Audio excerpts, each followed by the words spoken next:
We can start. Oh.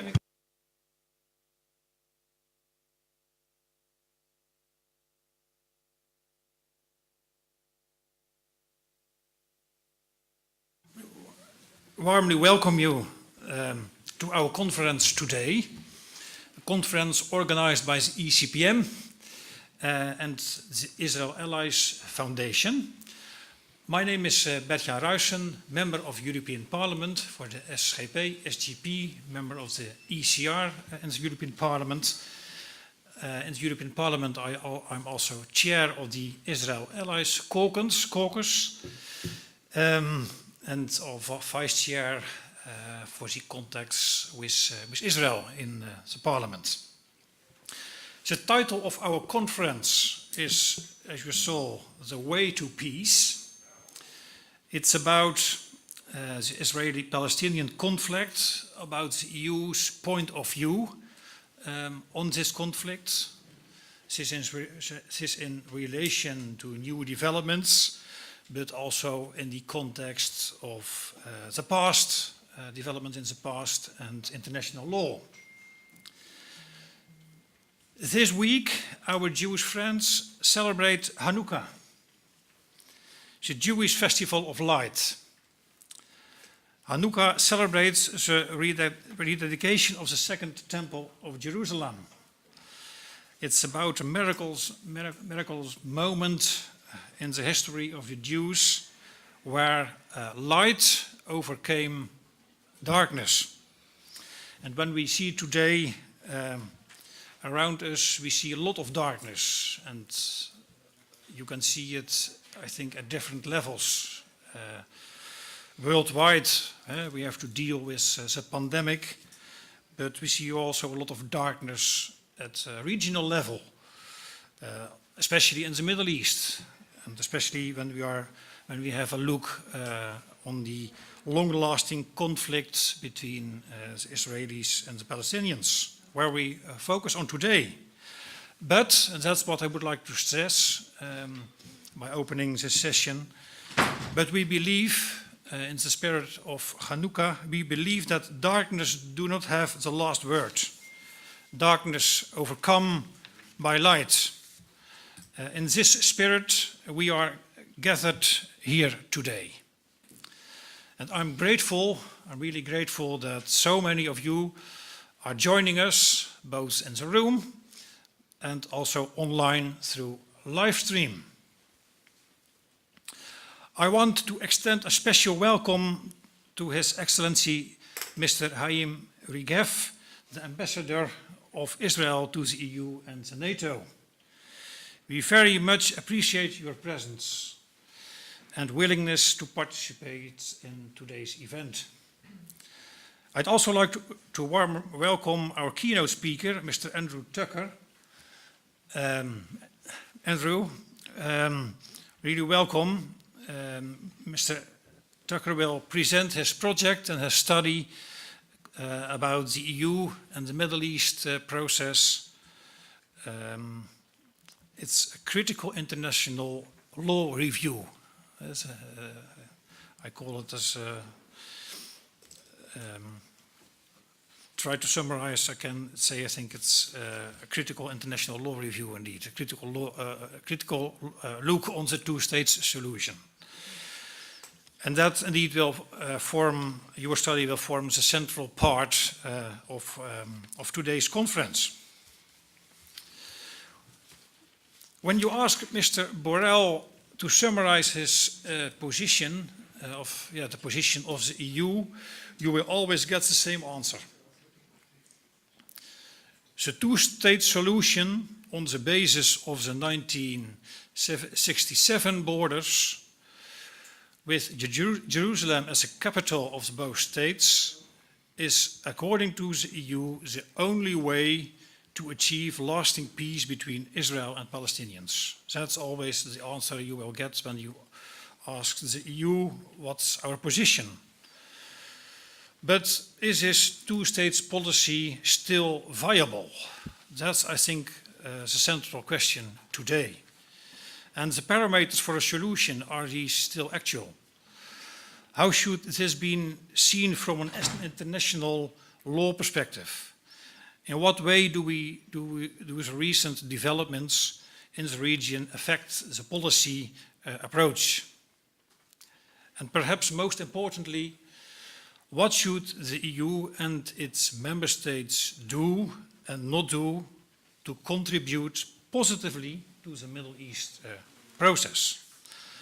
I'm convinced that you join me in looking forward to these questions be answered today, and I hope you will enjoy this conference.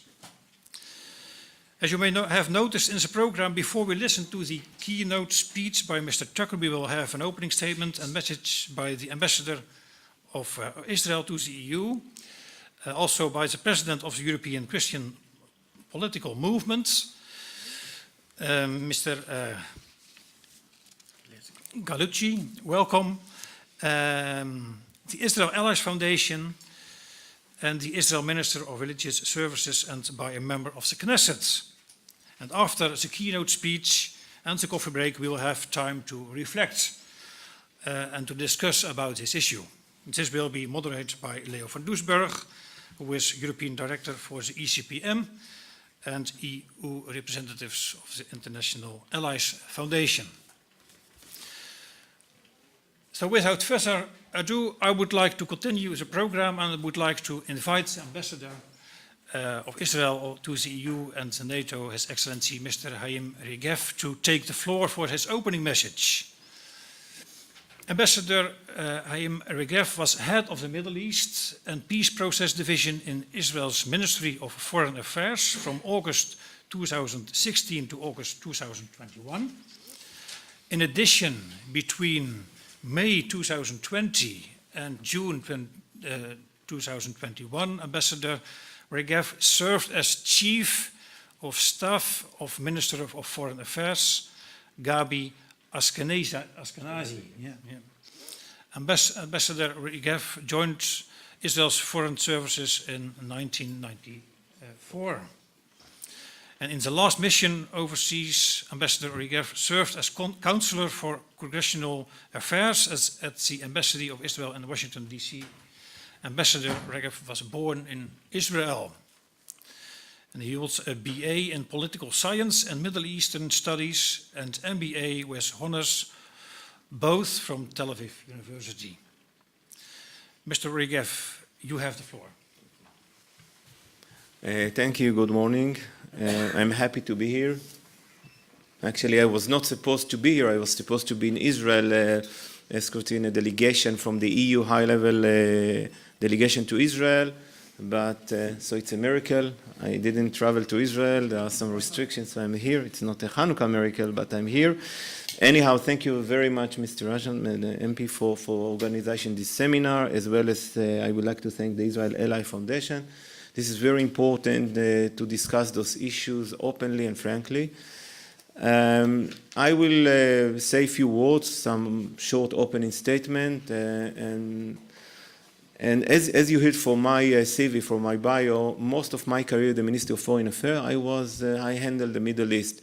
And for 5 years, I was the head of the Middle East division and peace process, we call it. And actually, I was the one who stand behind those accords with the region, the Abraham Accords, which means it was decided by the political level, but I was part of the group that execute those agreements and made them become a reality on the ground.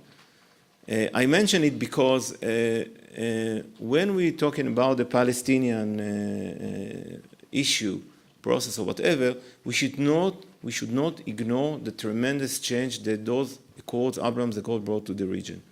This is something that in Europe, in Brussels, when they speak about peace process, in the peace of mind, in their mind, it's Israel Palestinian.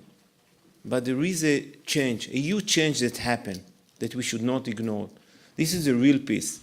I can tell you that since we signed those accords with Emirates, with Bahrain, with Morocco, and we have contacts with all the other Arab countries, even those we don't have a formal relation, it brought a tremendous change to our position in the region. Today, taking aside the corona, we have daily flights from Israel to Dubai, to Manama, to Rabat. This is something unimaginable 2 years ago. Those countries, at the end of the road, when they open relations with Israel, it's not because they become Zionists. It's mainly because they look into Israel and see an opportunity. Israel is a strong country. Israel is a stable country. Israel can bring many benefits to the region. Economy, energy, fighting terror, standing against Iran. And the country around us and the country in the world see this. And this is one of the main reasons why they took this brave step and opened officially relations with Israel. And it's important because it should not come on the expense of the Palestinian. And we keep saying it. We think vice versa. It's supposed, or it should, bring to the attention of the Palestinians that there is a change, and maybe it's about time that as well the leadership will change their minds and be willing to make some compromise and go to a real and serious discussion and negotiation with Israel. I put it aside because I don't think that we are there right now. I just want to give you an example what does this change about. A week ago, Israel signed with Jordan and with Emirates a very important agreements where Israel will supply water to Jordan and Jordan will supply electricity to Israel. This exchange, sponsor or in cooperation with UAE, show how much we are in a verge, or we are in a position of a real change. And as I mentioned, it do not come on the expense of the Palestinians. I think that the Palestinians should also benefit from there. So one of our goals, or one of my goal, is to see how the EU should take part on these developments, which means the EU will take part and be partner to some of the projects and programs that we have in the region with those countries, either with Morocco, with Emirates, with Bahrain, and we have an ongoing discussion with them, and I hope that in the coming year we'll see this happening. It's important that the EU will be part of it. It's important that the EU will look into the region, into the relation with Israel, not only on the prism of what's going on with the Palestinians. I don't say that they should neglect it, should forget, should not support the Palestinians, but the other thing that they should look into. This is one of the things that we are trying to do. Regarding the Palestinian, I think the most important thing that we have to realize that there is a lack of trust. When there is a lack of trust, we cannot have a serious process. I'm not sure that Abu Mazen is ready to go and have a serious compromise, discussion, negotiation, whatever.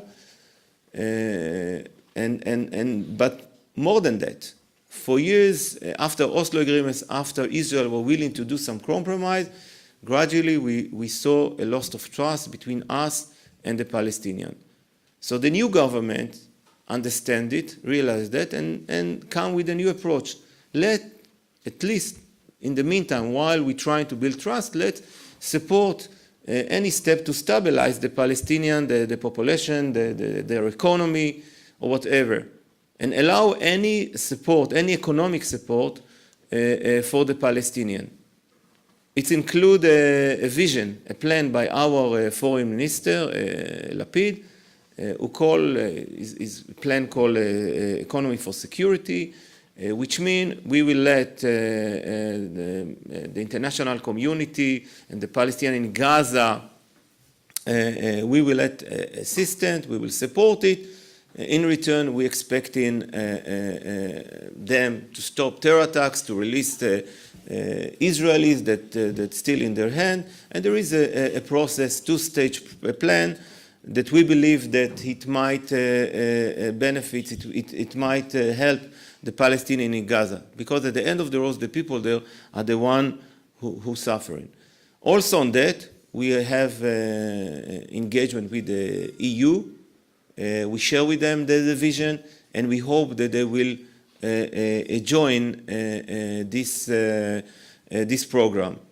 I want to say, when I say trust, one of the things that we are looking into, how the Palestinian and the region educate their kids, educate the next generation.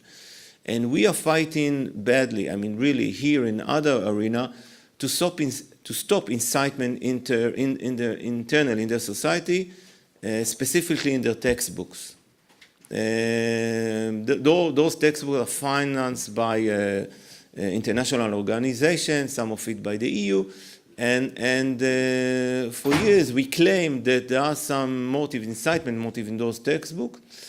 Lately, we see some success for that once some elements in the EU are willing to take step and stop finance and checking carefully those textbooks. So this is one only example what we're trying to do. So there is, when I go back to the Palestinian, it's important also to mention that the government, our government, current government, did or allowed some release, some steps to ease the life in the economic life in the Palestinian, allow more workers to enter Israel, to work in Israel, expand the fishing zone line in Gaza, and there are a long list of steps that we start to do, because back to what I say, since I don't see in the coming future, year or whatever, a political process, in the meantime at least, let's try to stabilize the situation in Gaza, in the West Bank, and make their life easy.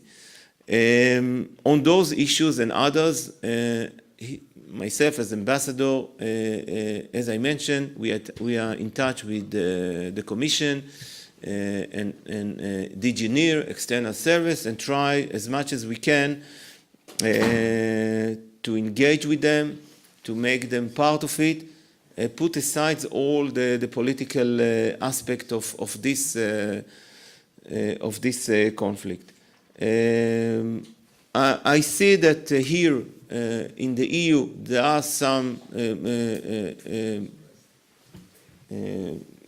commissioners or functions or elements that are really willing to do so and willing to participate, and we hope to see them doing it more, as well as I mentioned at my opening, be part of a regional project with the new, we call it peace state or Abraham's Accord states. Just to summarize, again, thank you for having these seminars and gathering, and it's important to put question marks about what the EU is saying, what it's doing, and this is important for us, and thank you for having that, and it's an honor to be here. Thank you.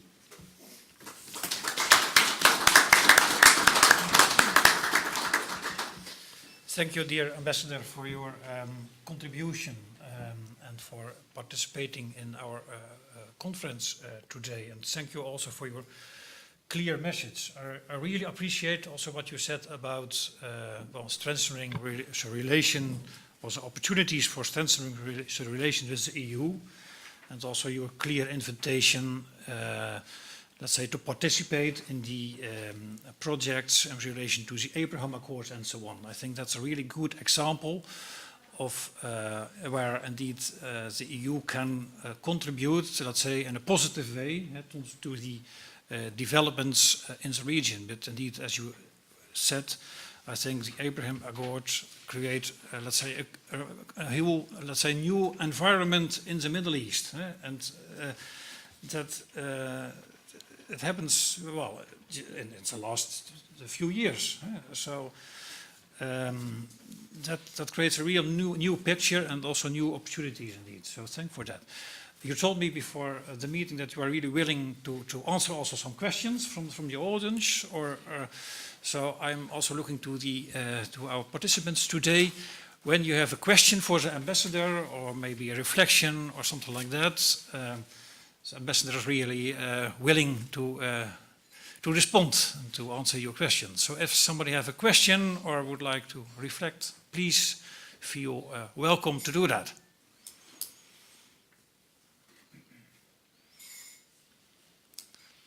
I do have a question. Yes. My name is Venice Declaration, former MEP, and so I was involved. I was in a delegation for Israel. So how, when you mentioned that you are in touch with your representatives, so how is the kind of active state of play of interest from the EU side? Is it anything you can like evaluate as a very good development, or rather it's kind of neutral, or rather it's kind of negative? You mean vis-à-vis the Abraham Accord, the EU? Yeah, this is the one, but also the problem is Palestinian kind of all its situation as it is. Because generally I would have like to have a contribution. I have some viewpoint, so I'm interested. How is the state of things? I think that we have good engagement with the EU. We understand their position are clear. It was mentioned here. We know exactly what they're saying, from where they're coming.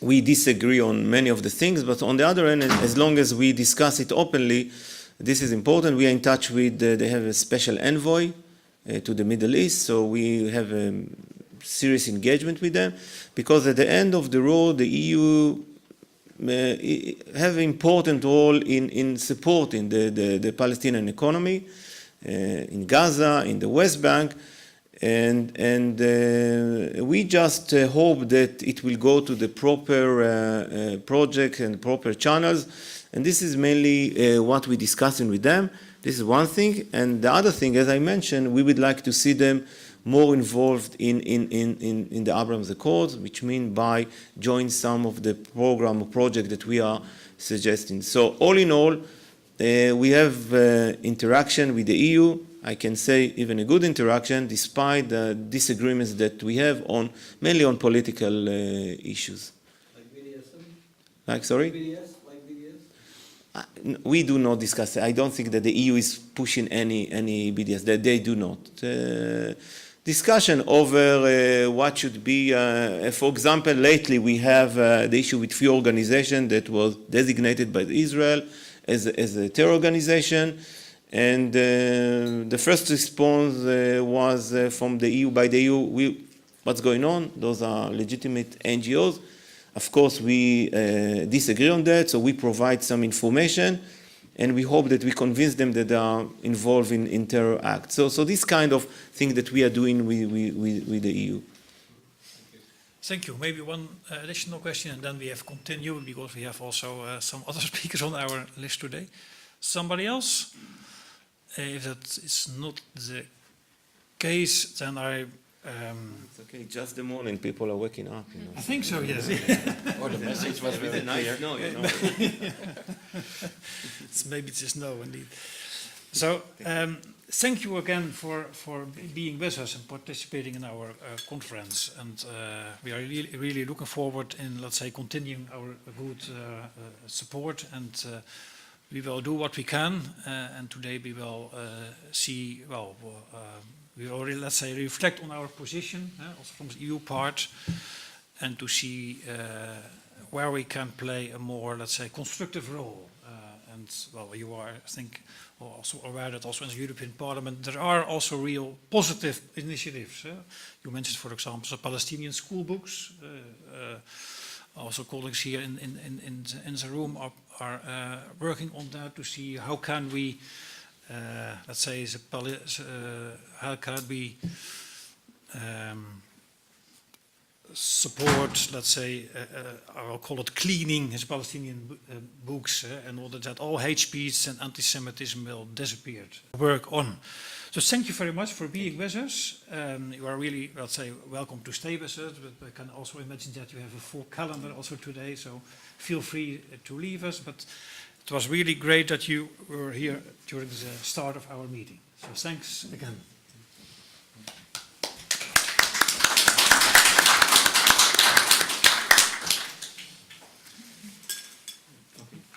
was the For a few minutes. Oh, that's okay. So we are now going to a video, a video message from Mark Pritchard. He's member of the UK Parliament and chair of the Israel Foundation caucus in the United Kingdom. The idea was that he the plan was that he also, together with me, would chair this meeting as co-host, but due to the corona restrictions, he wasn't able to come.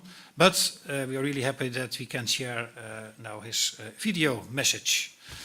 So people from the technique, may I ask you to open the screens and the channels, and we can show our video. Well, good day, everybody. I'm sorry that I can't join you today because of COVID restrictions. I was due to co-chair this conference, so apologies I cannot join you, but I'm delighted to be able to send this supportive video message to you all, and thank you for all attending, those online and those people who have attended in person.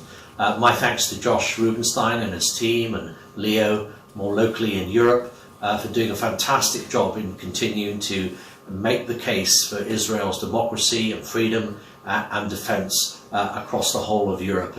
It's my pleasure to be the chairman of the Israel Allies Caucus Foundation here in the UK Parliament. We've been very busy over the last few years tackling the whole issue of boycott, divestment and sanctions, and many of you will know that the UK has led the way on legislation making sure that there is no discrimination and prejudice against public authorities in the procurement of products and services from Israel. I'm delighted that in the last 2 or 3 years the UK government has appointed its first ever trade and investment envoy to Israel.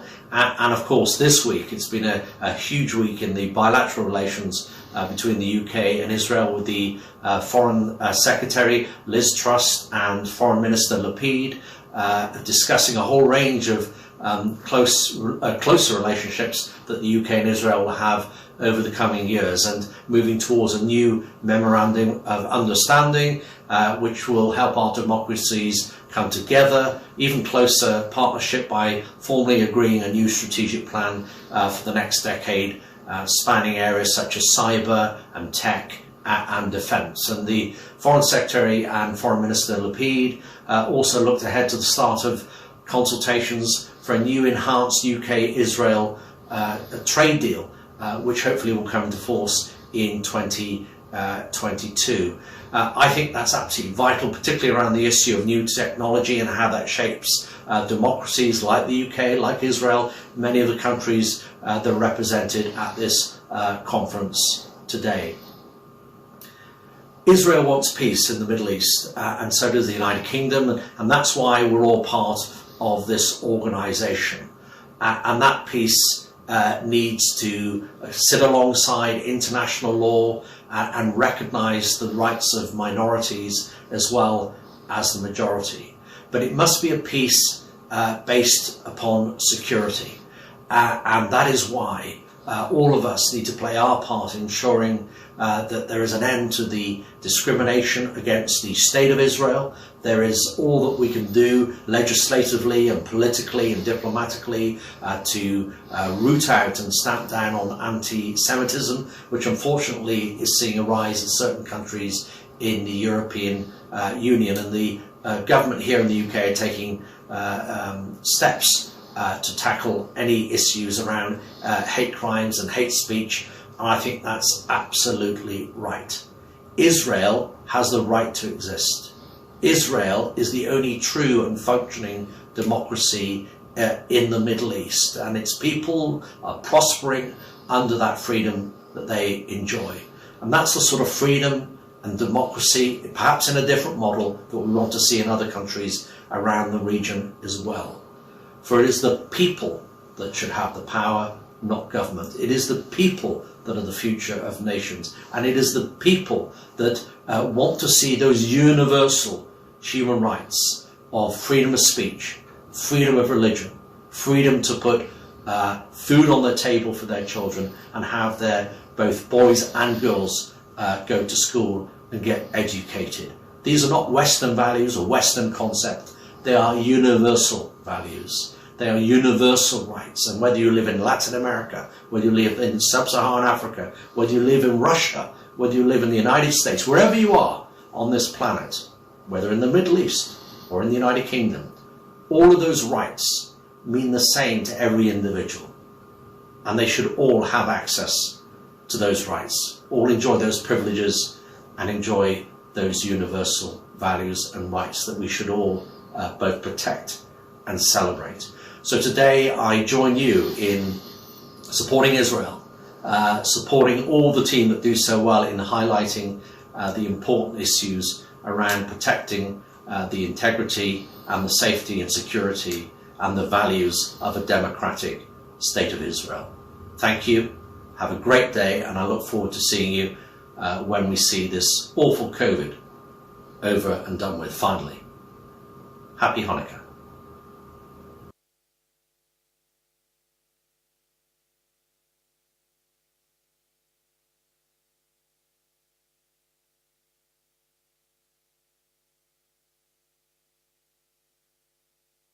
I would like to ask maybe Maria or somebody else maybe to let Mark Pritchard know that we really appreciated his clear message.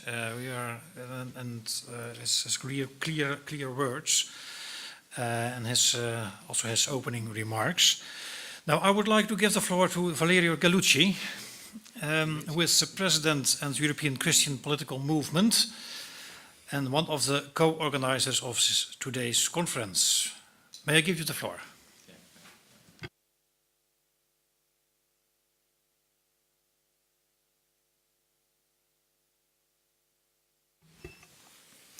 Your Excellency, Mr. Ambassador, and honorable guests, dear friends, my name is Valerio Ghilețchi. I am the new president of the European Christian Political Movement.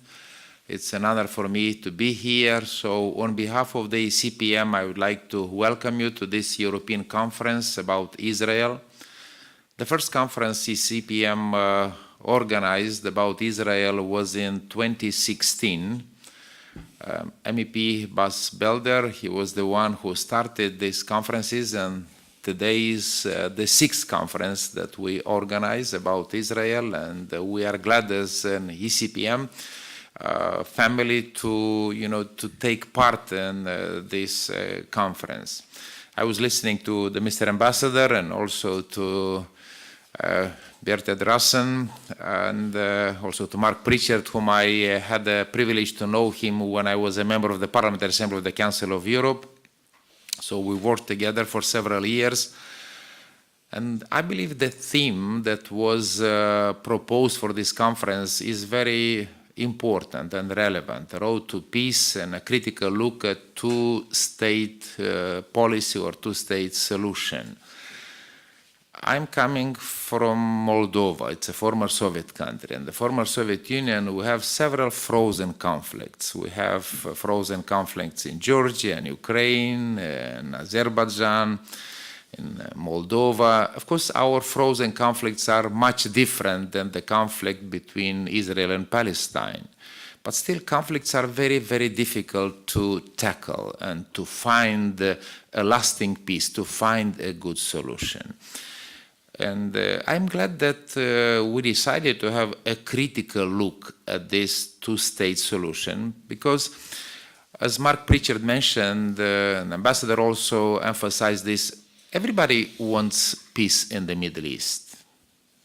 I don't think there is anyone that is interested to have a war there, to have a conflict there. The problem is, how do we achieve that peace? And this so-called two-state solution so far didn't bring tangible or significant results. So I think it deserves to have a critical look at it, because we need something to get the peace closer to us. So once again, I would like, on behalf of ECPM conference, and hopefully at the end of the conference we'll come with a contribution that will be relevant and useful for for the peace in Middle East, and in particular for the peace between Israel and Palestine. So once again, Mr. Ambassador, I'm glad that you are here with us today, and as ECPM, we want to assure you that we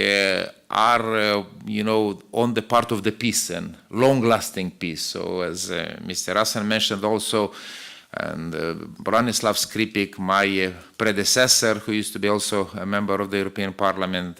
So once again, I welcome you, and I wish that the conference and all the participants to have a good contribution for this very complicated and, not simple, let's say, political terms problem that we have in the Middle East. But there is always hope, and I'm glad that you mentioned about Hanukkah.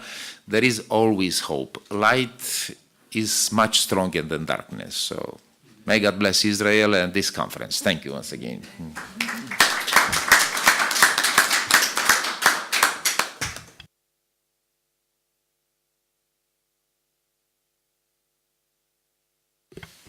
Thank you very much for your opening remarks. Well appreciated. Now I would like to ask Mrs. Sharon Weinstein to take the floor. Sharon Weinstein is Assistant Director of the Knesset Christian Allies Caucus, a multi-partisan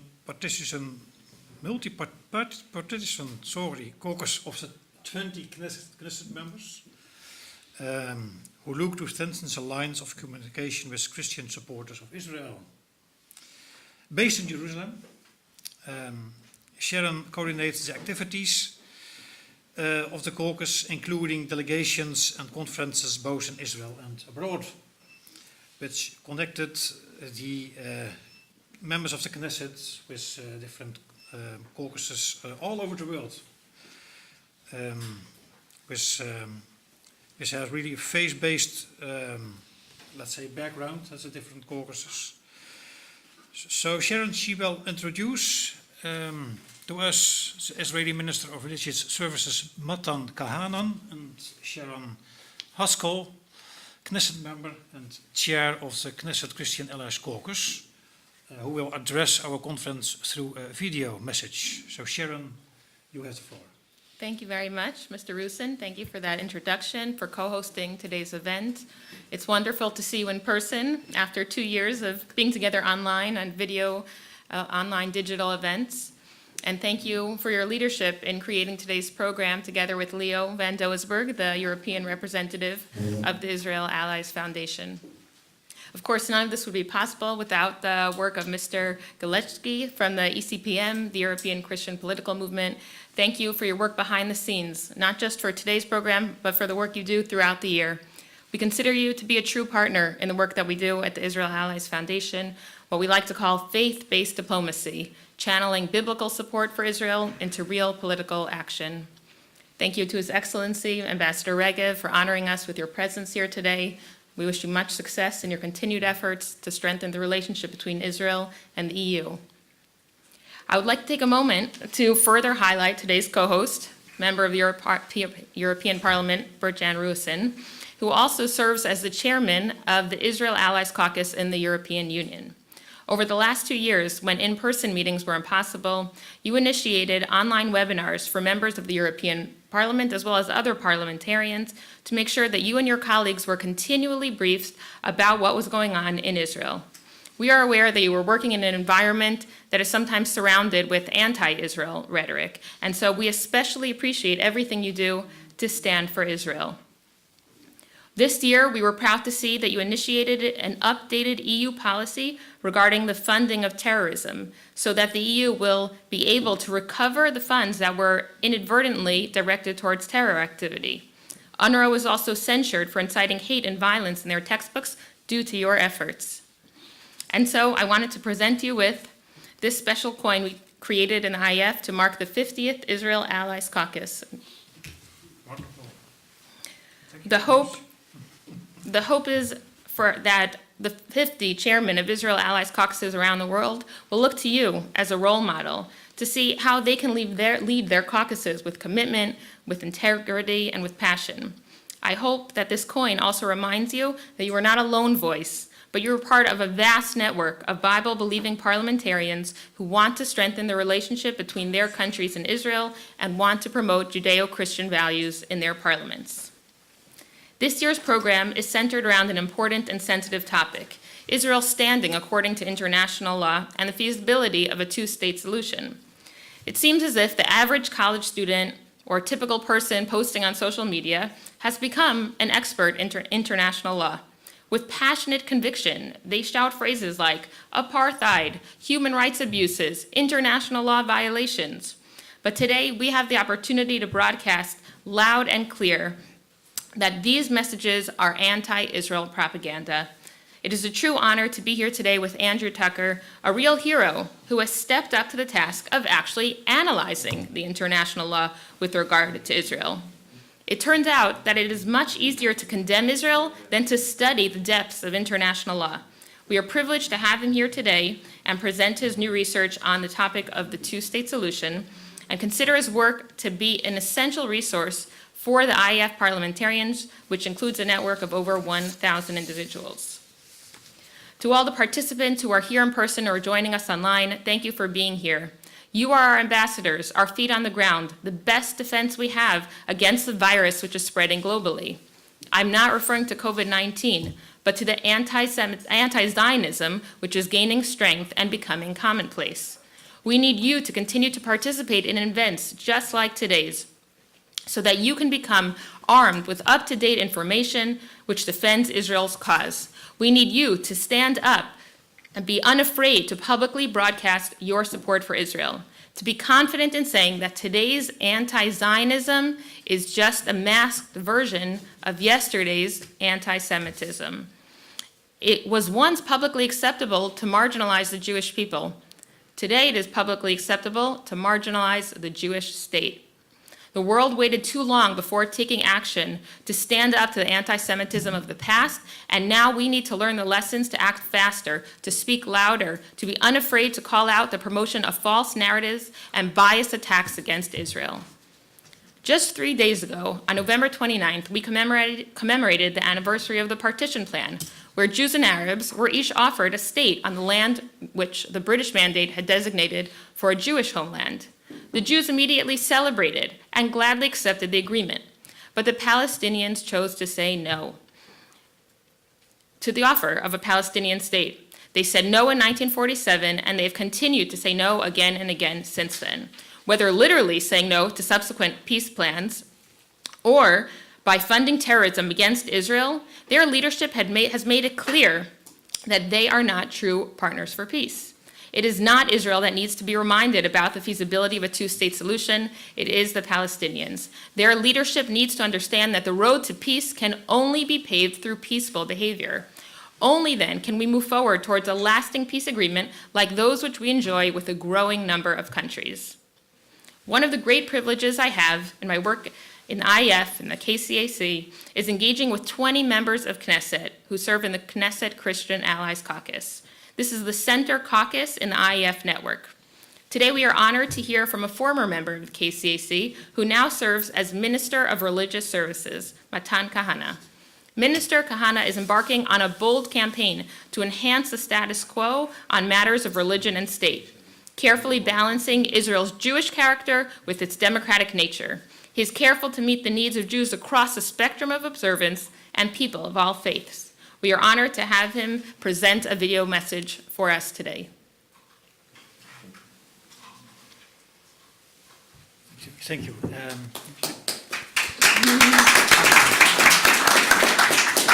Maybe a short break because the ambassador has to leave. Maybe may I ask a last applause for ambassador who has to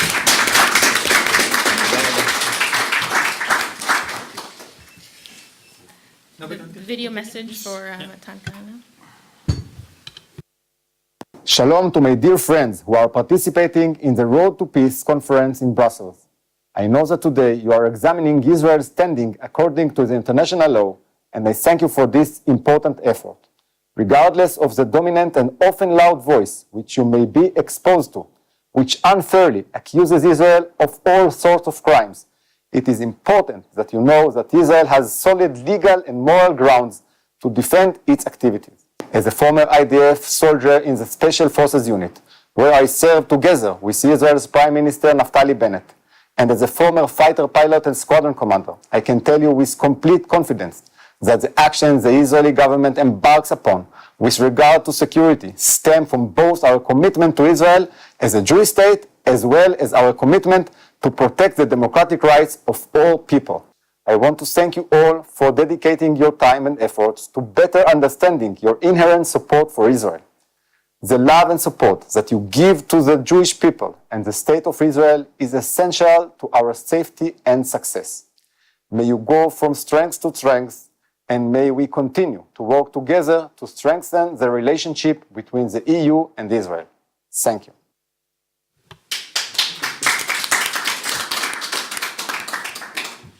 Thank you again, Mr. Kahana, for joining us today. Mr. Tucker, if you'd like to join us on the panel, you're welcome. Your name tag is right over there on that table. The Knesset Christian Allies in the Knesset is led by two co-chairs, one serving in the coalition and one in the opposition. This highlights how the issue of building bridges with Christian Zionists is something that Israelis across the political spectrum can agree with. For those of you who are familiar with Israeli politics and the Israeli culture, you know that getting a group of politicians to agree on something is no small feat. So the fact that we have such a diverse range of Knesset members within the caucus really speaks highly to their commitment to building bridges with the Christian community. We are honored to have messages from both co-chairs from the Knesset Christian Allies Caucus. We'll begin with member of Knesset Yuli Edelstein, one of the leaders of the Likud party, whose previous roles as Speaker of the Knesset and various ministerial positions have led him to become one of Israel's most respected political leaders. His commitment to engage with Christian community is much appreciated. Mr. Edelstein, the floor is yours.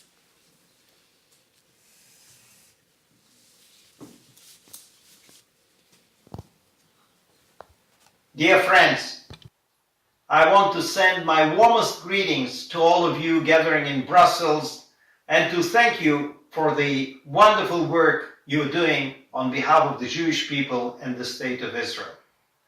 This annual gathering is very important in my eyes.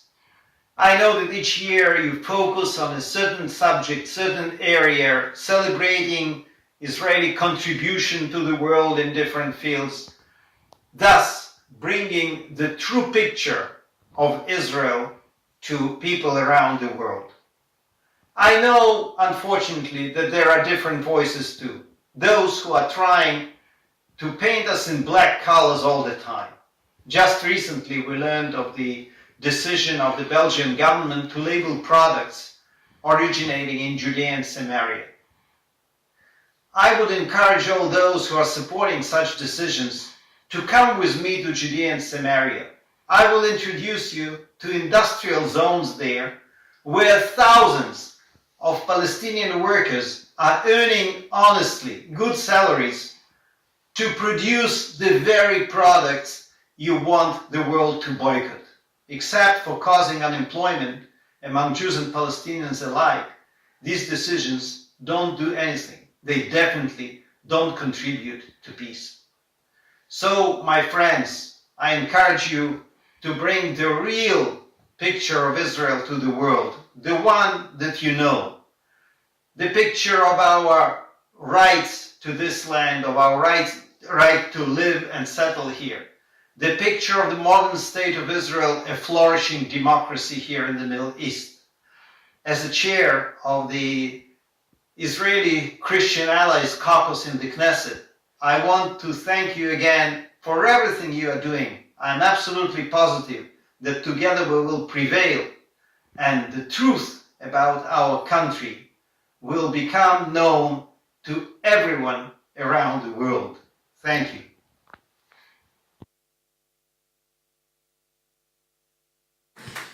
Thank you to member of Knesset Edelstein.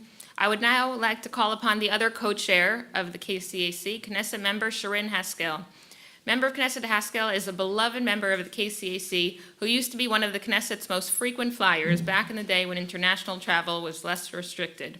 She has engaged with thousands of Christian supporters of Israel, both in Israel and in their home countries, in order to strengthen their connection to Israel. She currently serves as a chair of the Committee on Education, Culture, and Sports. Thank you, Ms. Haskell, for being with us. Shalom to all those gathered today for the Road to Peace conference. I would like to send you my best wishes from Israel for a very successful and productive meeting. Thank you to the chairman of the Israel Ally Caucus in the EU and the UK parliaments for hosting this important event. I'm also grateful to the Israeli Ally Foundation for coordinating this incredible network which allows Knesset members like myself to engage with legislators around the world, as well as lay leaders and grassroots Christians movements. To the individual parliamentarians here with us today, whether in Brussels or participating online, I thank you for the work that you have done for both behind the scenes and in public to advance ties with Israel. We know that you are all faced with anti-Israel voices in your parliaments, and your choices to stand for the truth and for justice is no easy task. Your support for Israel and the Jewish people shows a kind leadership that not many have courages to exhibit. Today's conference analyzing the legalities of Israel's right to exist as long as secure borders as well as the EU's policies towards Israel is of essential importance. Even though you are faith-based supporters of Israel, we do not ask or expect blind allegiance from you. We want you to analyze the facts on the ground and discover the biblical, legal, and moral rights that Israel has to serve as the homeland of the Jewish people. Since the times of Abraham, the Jewish people have been committed to living a life of charity and justice in the land which God designated for them, to be a light unto the nations and make an impact on the greater world. And since day one, there have been enemies of the Jewish people who have tried to erase our nation, to deny our homeland and our right to exist. Today, with the flourishing and modern state of Israel, we have shown that we still heed to the vision of our forefathers. We have created the only democracy in the Middle East, a shining light in a very dark region.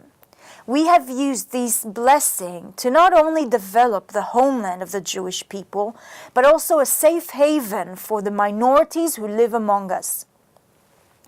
In Israel, you will meet a Muslim Supreme Court justice.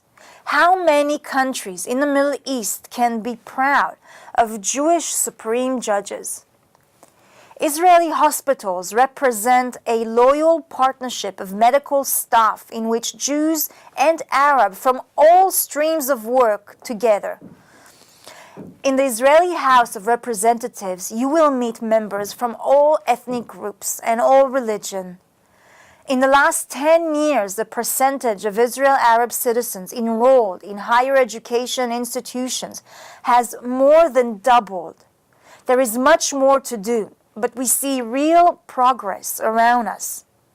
The EU calls for Palestinian state alongside Israel, including East Jerusalem, Judea and Samaria, and Gaza, supposedly in order to actualize the rights of Palestinians. Now, just a few months ago, during 360 rockets were fired from Gaza into Israeli cities and towns, at Jewish and Arab homes, at kindergartens and schools from the Bedouin and the ultra-Orthodox communities. These shootings forced Muslims, Christians, Druze, and Jewish children to run to bomb shelters with only seconds to spare. They heard explosive sounds which shook their buildings and suffered from a constant fear that dominated every single moment. Those who frequently condemn Israel make no mention of the daily struggle that Israel faced against Palestinian terror groups such as Hamas, nor do they recognize the suffering inflicted on Palestinians at the hands of these same groups. If those promoting the two-state solution really cared about Palestinians, then why don't we hear condemnation of the corrupt and violent Palestinian leadership? those who truly want a better future for the people of this region, and to put an end to human rights abuse like those which Hamas inflict on Gaza and the neighboring region, should move beyond empty rhetoric and unproductive ideas which have yet to reap any benefits for the Palestinian society. Just last week, the Belgian government announced their decision to label products from Judea and Samaria. They do not label products from any other disputed or occupied territory in the world. This exposed the anti-Semitic nature of this decision. It certainly does not help the Palestinians, who are trustworthy employees of many factories in Judea and Samaria, and now will have less job security and opportunity due to the economic damage that this policy can cause. We can only hope for a brighter future in this region, including for Palestinians, if we acknowledge who the real aggressors and criminals are. Israel strives to be a light unto the nations and to build a better future, not only for its own citizens, but for the global community. Imagine if Israel was embraced by the international community instead of relentless and biased attack. We would then be free to focus on what really matters, which is making this world a better place, one based on Judeo-Christian values of morality, justice, and righteousness. If we turn our individual voices into a collective one, it will be that much more powerful and effective. Together, we can stand against the delegitimization of Israel and truly help advance peace and security for the region. As leaders in governments, churches, and communities around the world, you are our ambassadors to strengthen the global voice in support of Israel, and especially for Jerusalem as well as Judea and Samaria. We depend on you for those essential efforts. Thank you again for inviting me to participate in this important conference. Sending you all my blessings from here in Jerusalem.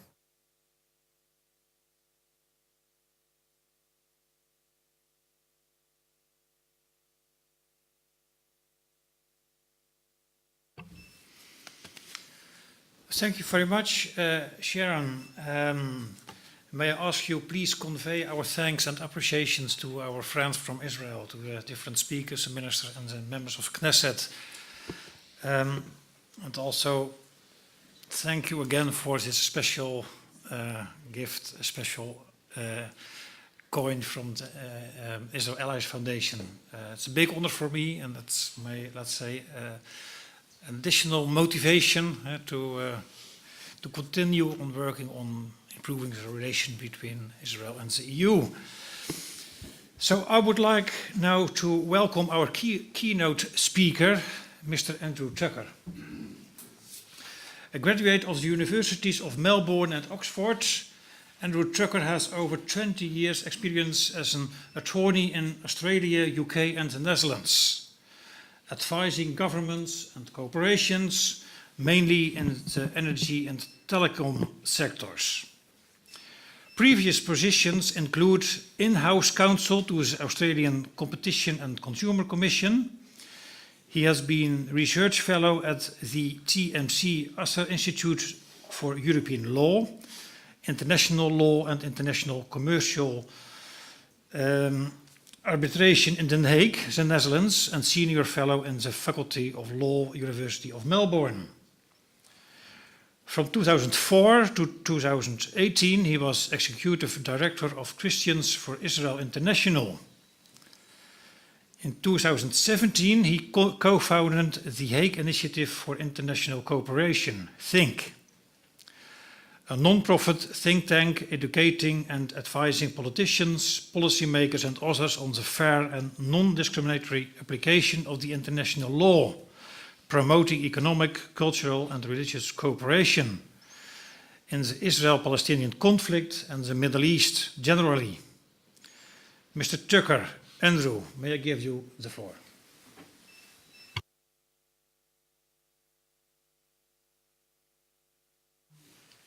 Thank you so much, Mr. Chairman. Well, good morning, good afternoon in the meantime to everybody.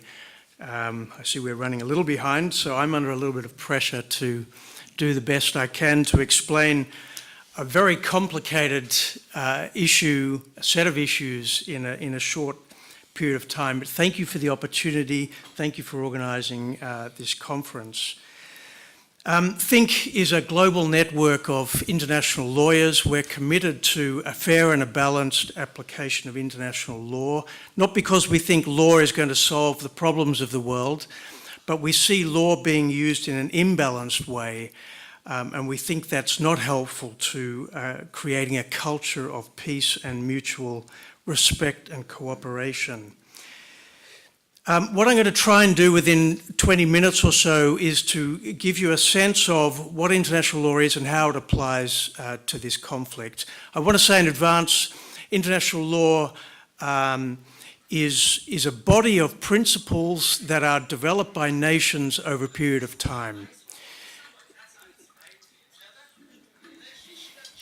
International law is not made by the United Nations. It's not made even by the European Union. It's made by nation states themselves. So the UN cannot, for example, issue resolutions that make binding determinations of law. The Security Council can in very, very limited circumstances, but the tendency to look to UN resolutions as a kind of evidence of law is problematic, because it's giving the UN a status that it doesn't have, and it's creating a kind of environment whereby the majority of states in the UN, and this is what we've seen over the last 70 years or so, by passing resolutions time after time, even though there's a strong minority who oppose the resolutions. And this is one of the reasons why the European states, I think, need to lift their game a little bit in the UN. Instead of abstaining for resolutions time and again, they need to vote against resolutions that are problematic. Now, since the 1970s, the EU's taken the view that the so-called Israeli Palestinian conflict is the most important conflict in the world that has to be resolved, and it can only be resolved through the creation of a Palestinian state existing side by side with the State of Israel in the territories captured by Israel in 1967. And the EU believes it has a responsibility to see to the creation of that state.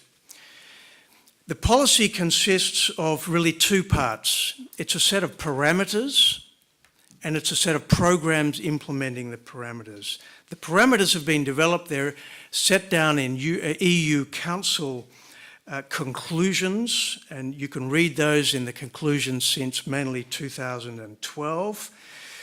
And there are a number of parameters that the EU says that Israel and the Palestinians must comply with in order to reach a negotiated solution. So there's a contradiction here. The EU is saying on the one hand, it's up to the parties to negotiate and agree.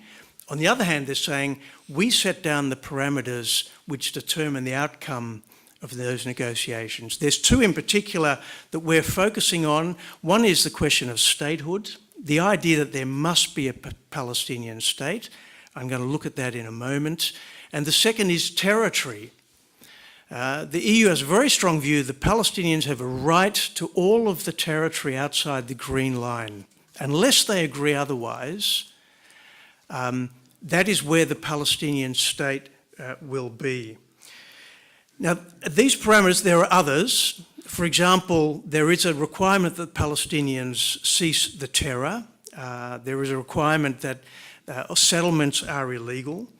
But our study is focused on the two issues of statehood and territory under international law. The second part of the policy is just as important, and that is that the programs to implement those parameters. The EU spends millions and millions of euros each year creating a Palestinian state on the ground. So it's interfering really in the interrelationship between Israel and the Palestinians. I'll come back to that. It's about financing the PA The EU is the largest single financer of the Palestinian Authority. It is also one of the largest financiers of the UNRWA, the UN system for Palestinian refugees. It enforces its policy, the EU, through its trade relations with Israel. The labelling requirements, for example, is just one mechanism that the EU uses to implement and actually enforce its policies. And another thing that the EU does is to support NGOs throughout the region, but particularly in the Palestinian territories and Israel, to undermine Israeli policy in this area. Because the EU considers it problematic that Israel does not condemn its own settlements, that Israel does not withdraw, does not terminate its occupation. And the NGOs that the EU finances, we don't have time to go into the details today, but a lot of money is being put in by the EU and the member states to finance NGOs which have a political agenda. And there's also the issue about being connected with terror organisations. We saw recently Israel's decision to name 6 NGOs as being linked to terror and therefore terrorist organisations. And Europe had a problem with that because it sees it as Israel undermining civil society. Now, our study that we've conducted, we hope, plan to release in January. It's a study conducted by a group of international lawyers in Europe. We believe that it's important to study this issue, not, as I say, because law is going to solve the conflict, but we think that an imbalanced perspective on law is creating an environment that makes peace and negotiations much more difficult. I think there's a number of reasons for that. One is we see a very imbalanced paradigm that is being applied, including by the EU itself and a number of member states. And we see this, for example, in the proceedings at the International Criminal Court. The International Criminal Court based in The Hague is contemplating prosecution of Israeli leaders and Palestinian leaders, but particularly Israeli leaders, for crimes on the territory of Palestine. It's decided that it considers Palestine to be a state, at least for the purposes of the ICC Rome Statute, and it considers all of the territories outside the Green Line as being territory of the state of Palestine. Now, the reason it gets to that conclusion is partly because of the EU's policies and the failure of EU member states to shed doubt upon that policy. And I'll come back to why I think that's possible and important. Secondly, we've seen that this policy, two-state policy of the EU, is simply not working, even by its own standards. There is no negotiated outcome as yet. Israel has not terminated the occupation, and there is no viable Palestinian state on the ground. The policy is based on a certain number of legal assertions, and they are the ones that we address in our report. The other aspect that makes this important, I think, is that the Middle East has changed fundamentally since the EU first developed its policy back in 1980. And I think the withdrawal from Afghanistan, the debacle there, has shown the problems of Western attempts to set up Western-oriented nation states in the Middle East is problematic. And again, this is one of the main issues we address in our report. There are 6 themes that we cover, and I want to just very, very briefly touch on them. The first is, if you go back in time to look at where did this policy come from, it came about in the period after 1967, leading up to 1980. The EU policy is laid down in the Venice Declaration of 1980. It came after the Yom Kippur War. The Yom Kippur War was the last Arab attempt to destroy the state of Israel. The result was the Arab oil boycott and Arab-Palestinian terrorism in Europe. We all remember the massacre in Munich, for example, and many other terrorist attacks throughout Europe by the PLO together with other terrorist organizations. Over the course of those 10 or 13 years leading up to 1980, essentially Europe entered into a kind of agreement or pact with the Arab world. And it was about oil, it was about access to energy supplies in the Middle East, and the quid pro quo, as it were, was Arab access to Europe. The Euro-Arab dialogue was established in 1974. It was a comprehensive program of cooperation between the European Economic Community, as it was at the time, and the Arab League nations. And that Euro-Arab dialogue, as it were, embodied this agreement or pact between between Europe and the Arab world. Now, in 1980, in June 1980, the 9 members of the EEC at the time issued the Venice Declaration. This was absolutely revolutionary at the time, and it laid the basis for the current two-state policy. You'll recall after the Six-Day War, most of you are familiar with Resolution 242.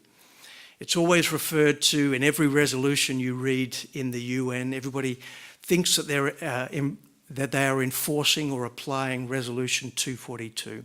Security Council resolution, non-binding, but nevertheless reflecting international law. And in that resolution, it's important to understand, it talked about the balance between various principles of international law. And it accepted that Israel had legitimate claims, territorial claims to territory outside the Green Line. There was, it said that peace in the Middle East will require Israel to withdraw from territories, not all of the territories, but to withdraw its troops from part of the territories. There was no mention of the Palestinians in the resolution, no mention of settlement activities, no mention of illegality of occupation. This is again something that has developed much later, the idea that the occupation itself is somehow illegal or illegitimate. That's not the case. Under international law, there is nothing illegal or illegitimate about occupation. It's something that happens in the course of war, and Israel is perfectly entitled, because it was defending itself in 1967, to keep control of those territories until a peace agreement is reached. This is fundamental, I think. And I think the EU is undermining that right by requiring Israel to withdraw from all of the territories in order to create the Palestinian state. So this Venice Declaration turned Resolution 242, as it were, on its head. And it said the Palestinian must become part of the solution. In fact, they defined it now as a Palestinian problem.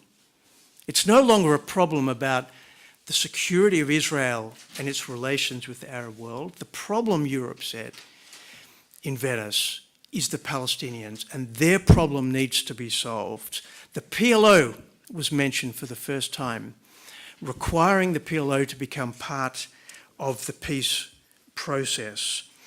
And then a third aspect of Venice was the requirement for Israel to withdraw from the territories. Again, totally in contradiction with international law. So we've gone back and we've studied 4 countries in those period of 13 years leading up to Venice. We looked at the UK, France, Germany, and the Netherlands. And the key thing that comes out of that is that this was a political process.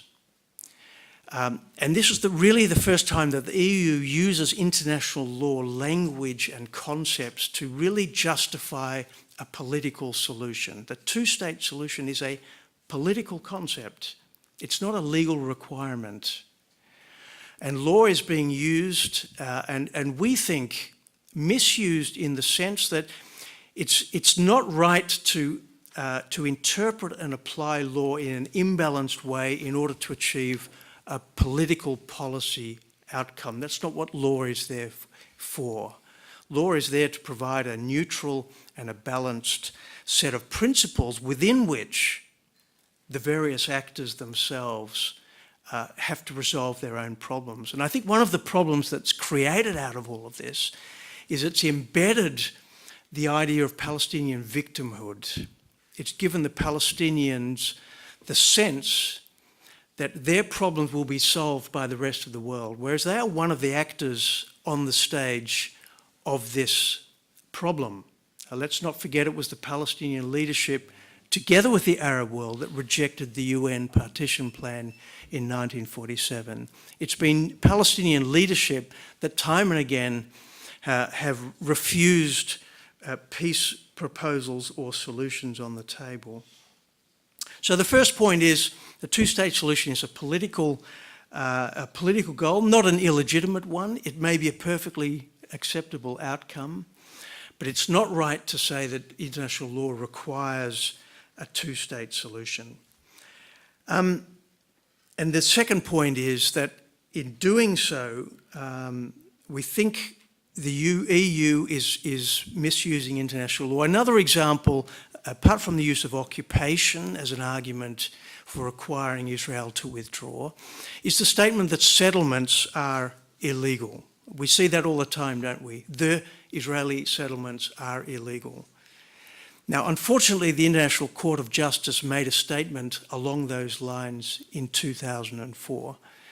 The court, however, was not saying that every settlement is illegal. It was simply saying that the settlement policies are creating an obstacle to the realization of Palestinian aspirations for self-determination. It was saying they are illegal under the Fourth Geneva Convention, but there's a lot more to say about it, as I'll say in a moment, apart from the Fourth Geneva Convention. The simple statement that settlements are illegal is inadequate and it's too simplistic.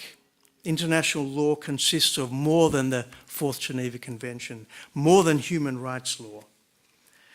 I think at the core of this is the paradigm that has developed.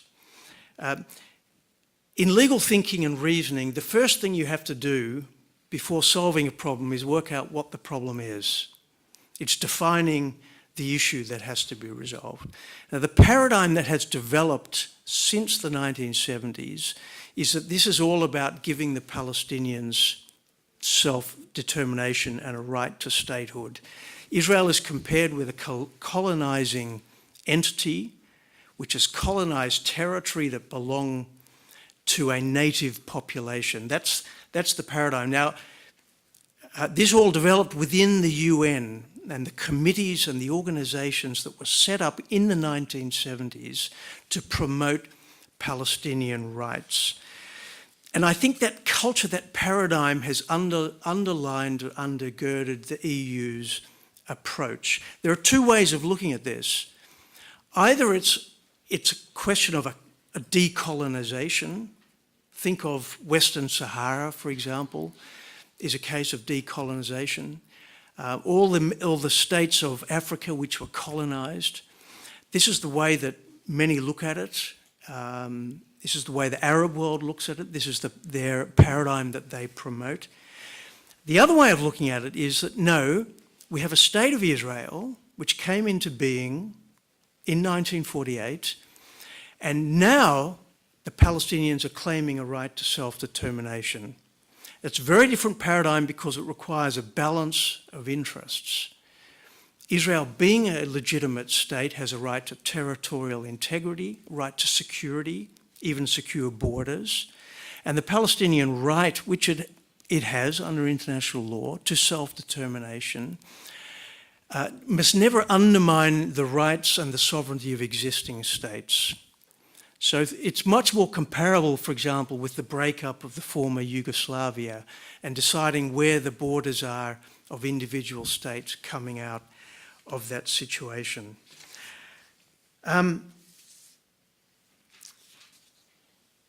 The Oslo Accords, I think, is another extremely important point. There was a set of agreements reached between Israel and the PLO in the 1990s. In those agreements, it was decided there will be a process of negotiations for peace. Those agreements say nothing about statehood. They specifically say that issues about borders, about Jerusalem, and about settlements, for example, are to be determined by means of negotiations. So quite clearly, I think,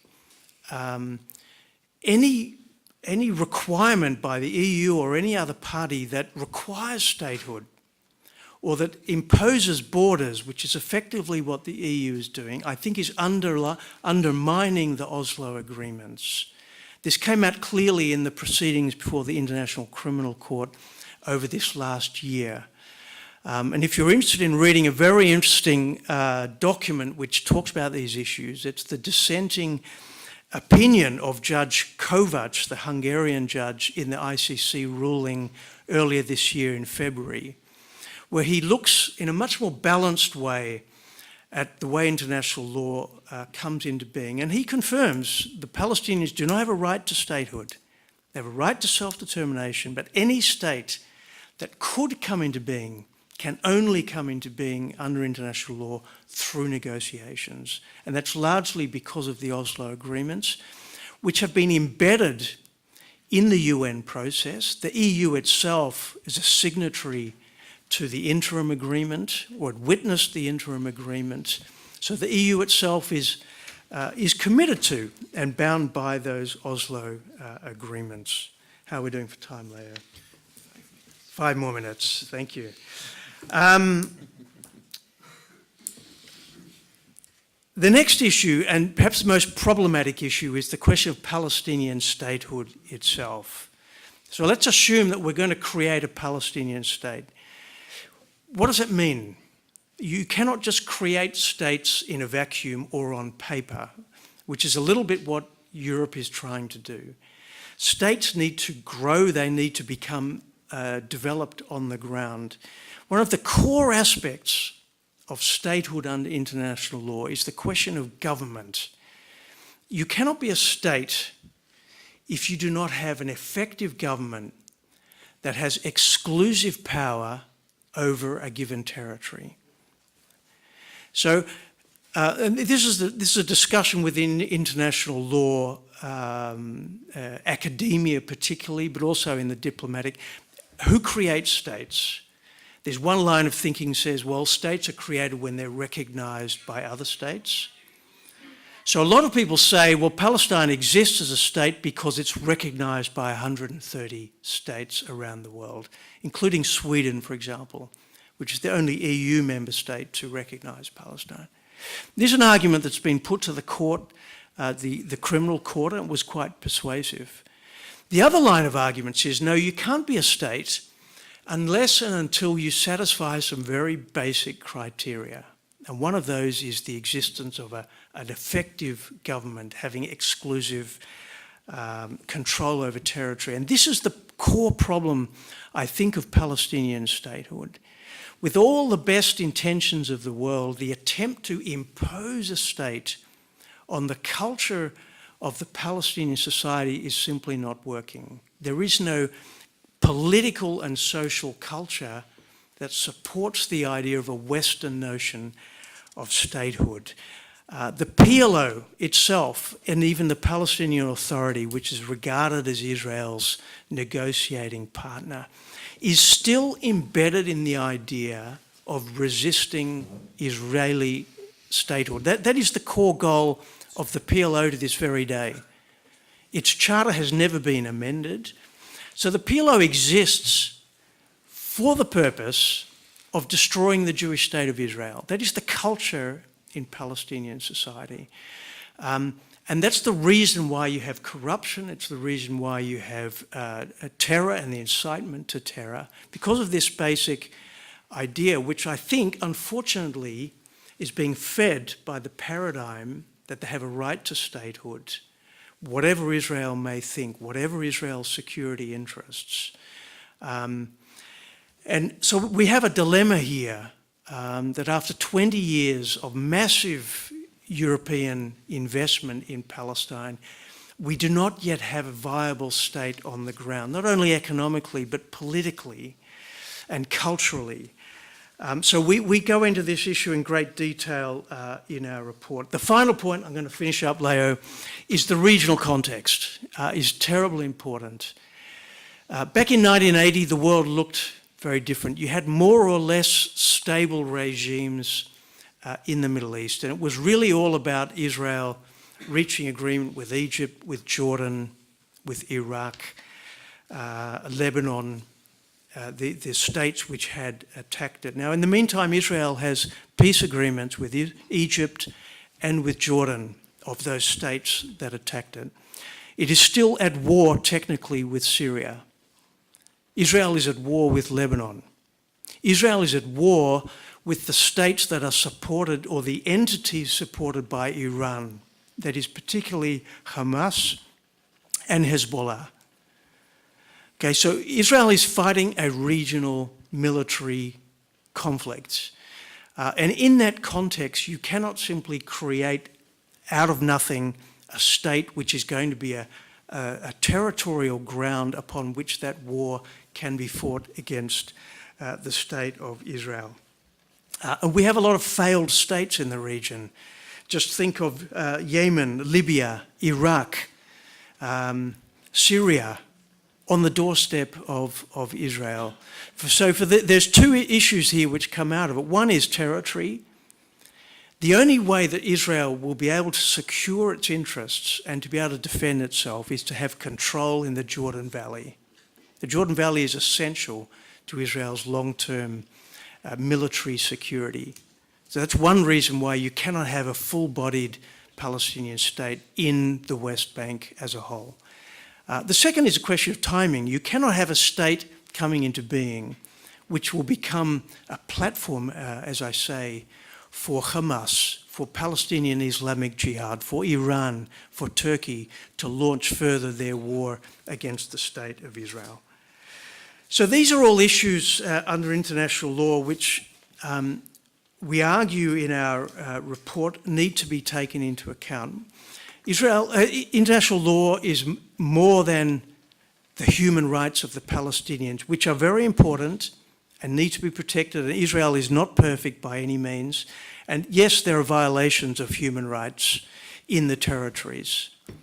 But the sole focus on Palestinian rights, human rights, rights to self-determination, and so forth, is, I think, undermining the sovereignty of the State of Israel. Long-term peace will only come about if there's a culture of cooperation, mutual respect, and partnership. And so we would argue that of the Palestinian statehood, not the idea of Palestinian statehood in the long run, but the parameters that it is applying need to be revisited from an international law perspective. So I think all we're doing in our report is to raise the issues, we're providing the evidence, and I hope that going forward there will be a discussion within European political and diplomatic circles with Israel, with the other partners in the region.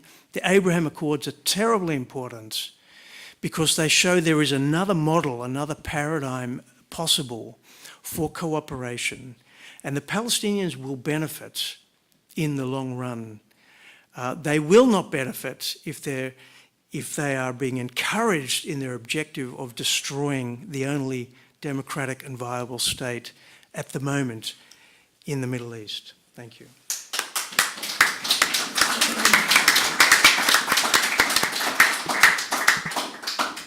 Thank you very much, Andrew, for your real clear contribution and introduction today. I think we all agree and see the need, let's say, for negotiations in the area. I think there's a big, let's say, consensus also in the EU that there's negotiations are necessary in order to find a solution. But before, and that's, I think, the main point also you stressed, before you can start negotiations, you have to make clear where do we stand from a legal point of view, and what's the historical development, and what's from a legal point the development. So these kind of studies, I think, about well, what happened in the past and what's the legal position now concerning the Euro and Samaria concerning the settlements and so on. That's really helpful. So thank for that. And I can imagine that, well, what you said, there are a lot of elements, different elements which give reasons for questions or discussions. But let's do that after the break. So what I would like to propose to you is we are running out a little bit of time. So what I would like to propose is to have now a coffee break of 10 minutes, and then we will come back here at 10 past of 20 to 1. So see you in a couple of minutes, 10 minutes.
Dear ladies and gentlemen, it's time for some discussions, I think, and some additional contributions. But I will pass the floor now to my dear friend, Leo van Dusberg, who will moderate the discussion. Leo van Dusberg, as I said already to you, but I will repeat, is Director of Policy and European Affairs at the European Christian Political Movement, and he also serves as the representative for Europe for the Israel Allies Foundation. Leo, the floor is yours. Thank you so much, ladies and gentlemen. It's for me also an honor and a pleasure to be here, and that we are able to organize this in the difficult circumstances that we are in. And also thank you for all joining here physically. Also thank for all the people online. And it was good to hear this morning about how to see this Israeli and Palestinian conflict in international context. How do we see it as what we were discussing in the morning, that we should look further on it, not only to this conflict, but also in the line of the developments of the Abraham Accords. Also, it was interesting for me when I heard also the difference between self-determination or versus statehood. We discussed how is it how is the international law dealing with this, and I think this is very important, especially in all the discussions, that if people are talking about this and debates about in the European Parliament and in other debates, to know really the framework on it. So the report will be, of course, published later on, and when this report will be published, then I would all invite to get a copy for this. And for the moment, I know that there is this book that you have, and this is already good to read. So before you finish that, then probably the report will be finished as well. So also I would like to mention, so we're going now towards the part of the reflections and the discussions. And yeah, I would like to say that for the people at home who are watching this online, it is also good to see. I'm very honored that there are many organizations here in the room. I just mentioned, for example, from the Transatlantic Institute of the American Jewish Council here. Very welcome that you are here. The European Jewish Congress, the European Jewish Council, and many others. So. And then we have online also people to react. So it will be a kind of a combination with some people will react online, some from the room, and hopefully there is some time for reactions here from the room as well. First, what I would like to introduce is that the first reaction, actually via video message, is from Charlie Weimers, who is member of the European Parliament from Sweden. We heard about Sweden was the only country, unfortunately, was recognizing this, or was stating that Palestinian is a state. So it's good to have a reaction from a member of European Parliament from Sweden. What does he see about it? So I would like to ask to put the video for Charlie Weimers.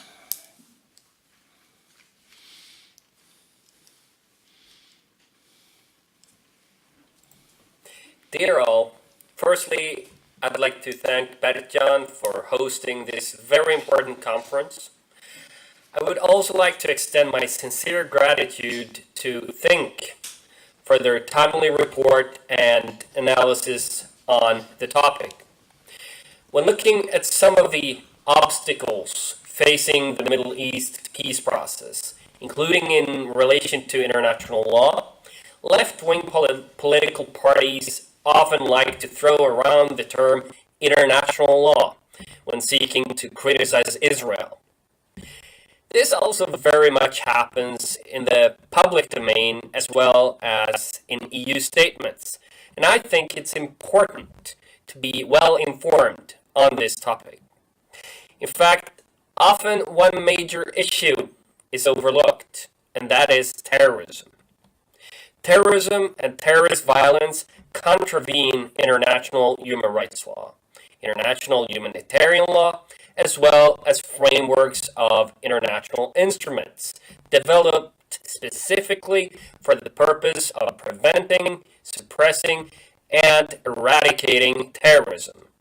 This is often mentioned when focusing on the threat of ISIS or Al-Qaeda, but definitely not enough when discussing Palestinian terrorism and incitement to violence. For example, 7 out of the 21 EU-listed terror organizations are Palestinian. The Palestinians are terribly overrepresented on the EU terror list. But this fact is often overlooked in EU discussions on the conflict. Let's be clear, terrorism is one of the core issues as to why this conflict remains unsolved. But when reading EU statements, Israel's actions are condemned at first, and terrorism, however, often sadly remains an afterthought. Together with my ECR colleagues, we are, of course, very much against this, and often remind our colleagues from other groups who are often reluctant to take such language on board in EP reports or resolutions. So to wrap up, I'd like to again very much welcome the intellectual discussions of this conference and commend my colleague Bertjan for hosting this very topical event. I very much regret that I can't be there in person, but I would like to thank for the opportunity to still be able to contribute via modern technology. I wish you all a very good continuation of today's discussion, and as they often say in Judaism, next year in Jerusalem. Thank you very much, Charlie Weimers. Who we have here in our midst is also Pavel Ungurian, who is a former member of parliament from the Ukraine. And it's very interesting to hear his view on the policies on Israel, and also a member of the ECPM.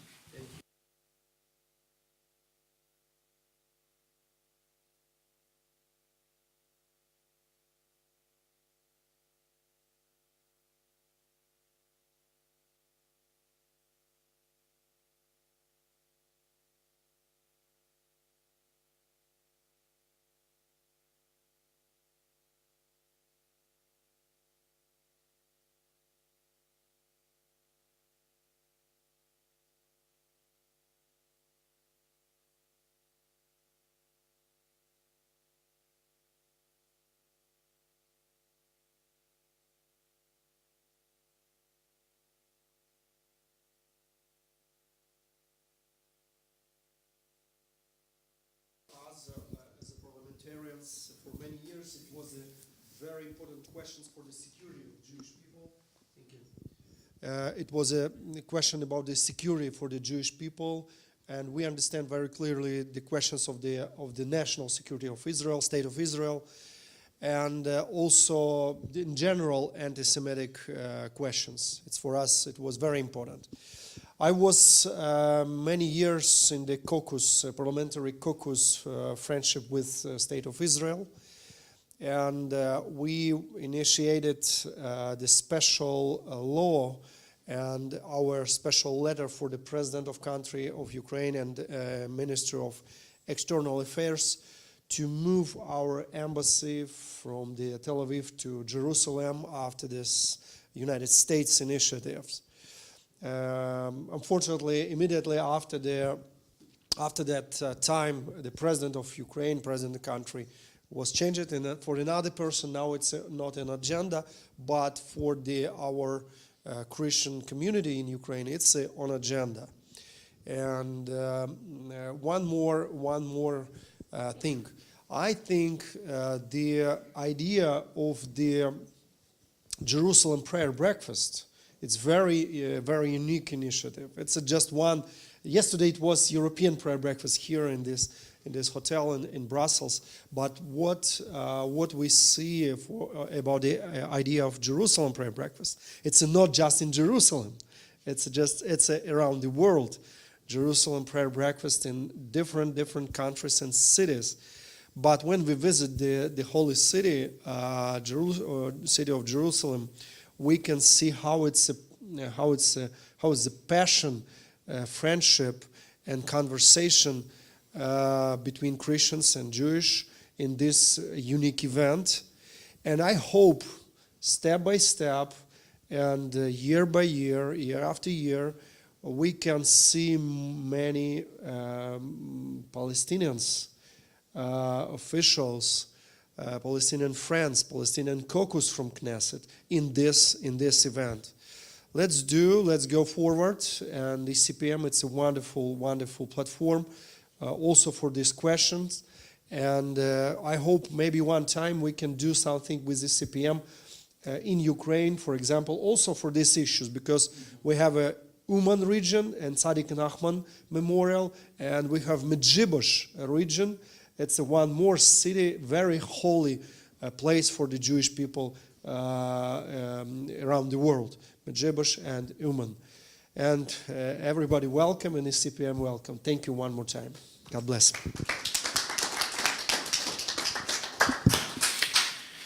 Thank you very much, Mr. Ungurian, and it's very good to hear and to do something in the Ukraine as well, so to draw more attention both to the situation of the Jewish people in the Ukraine as for the situation in Israel and vision concerning to Israel.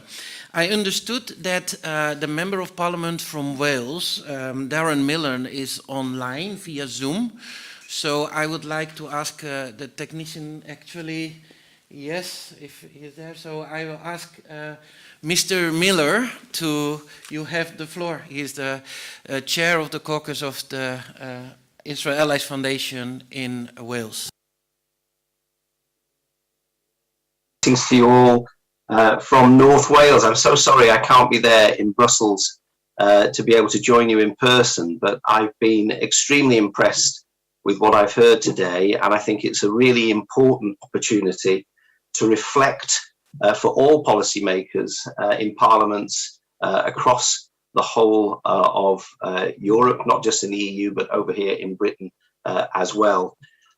As you will be aware, the UK government has a policy of a two-state solution, but it seems to me to be increasingly clear that it's very important to revisit these things, given the change in the political dynamics over in the Middle East, and given the very important information that's been shared with us by Mr. Tucker today, following the research that Think has been doing.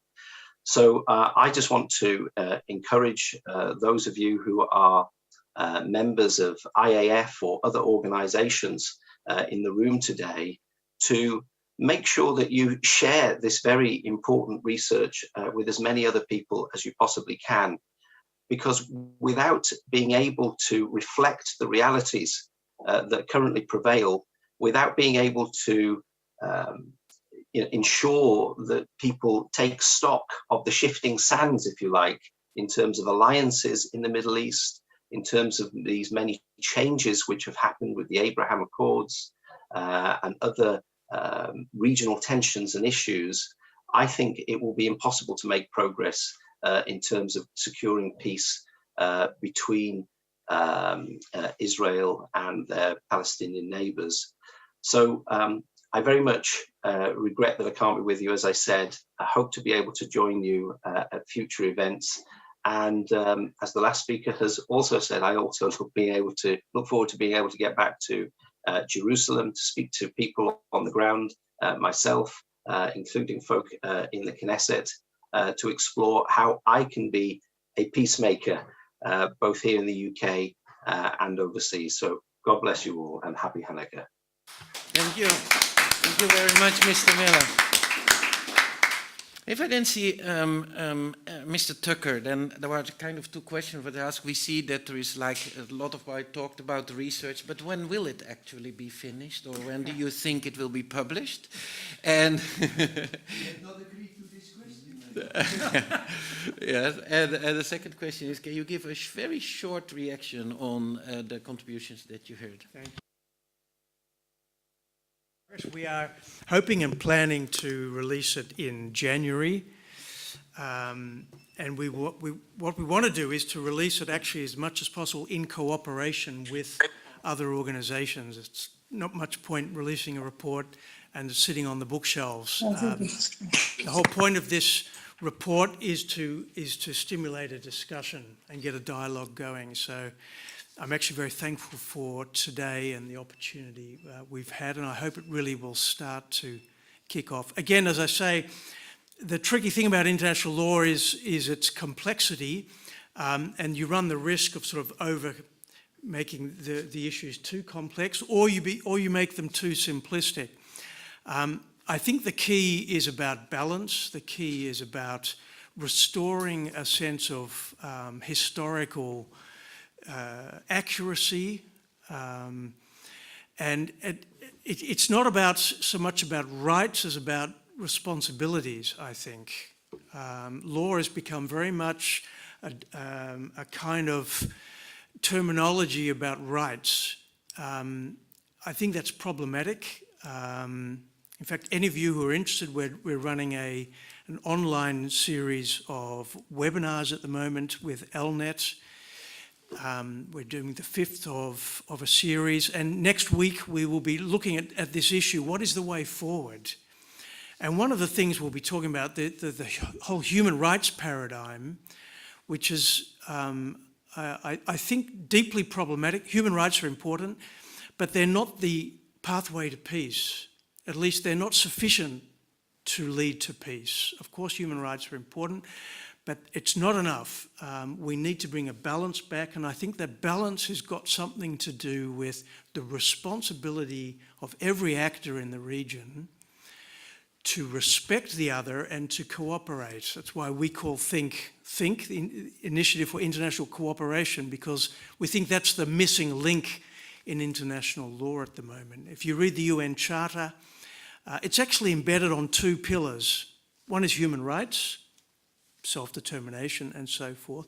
But the other really is economic, cultural, political, religious cooperation as the way to peace and security. Thank you. Thank you so much.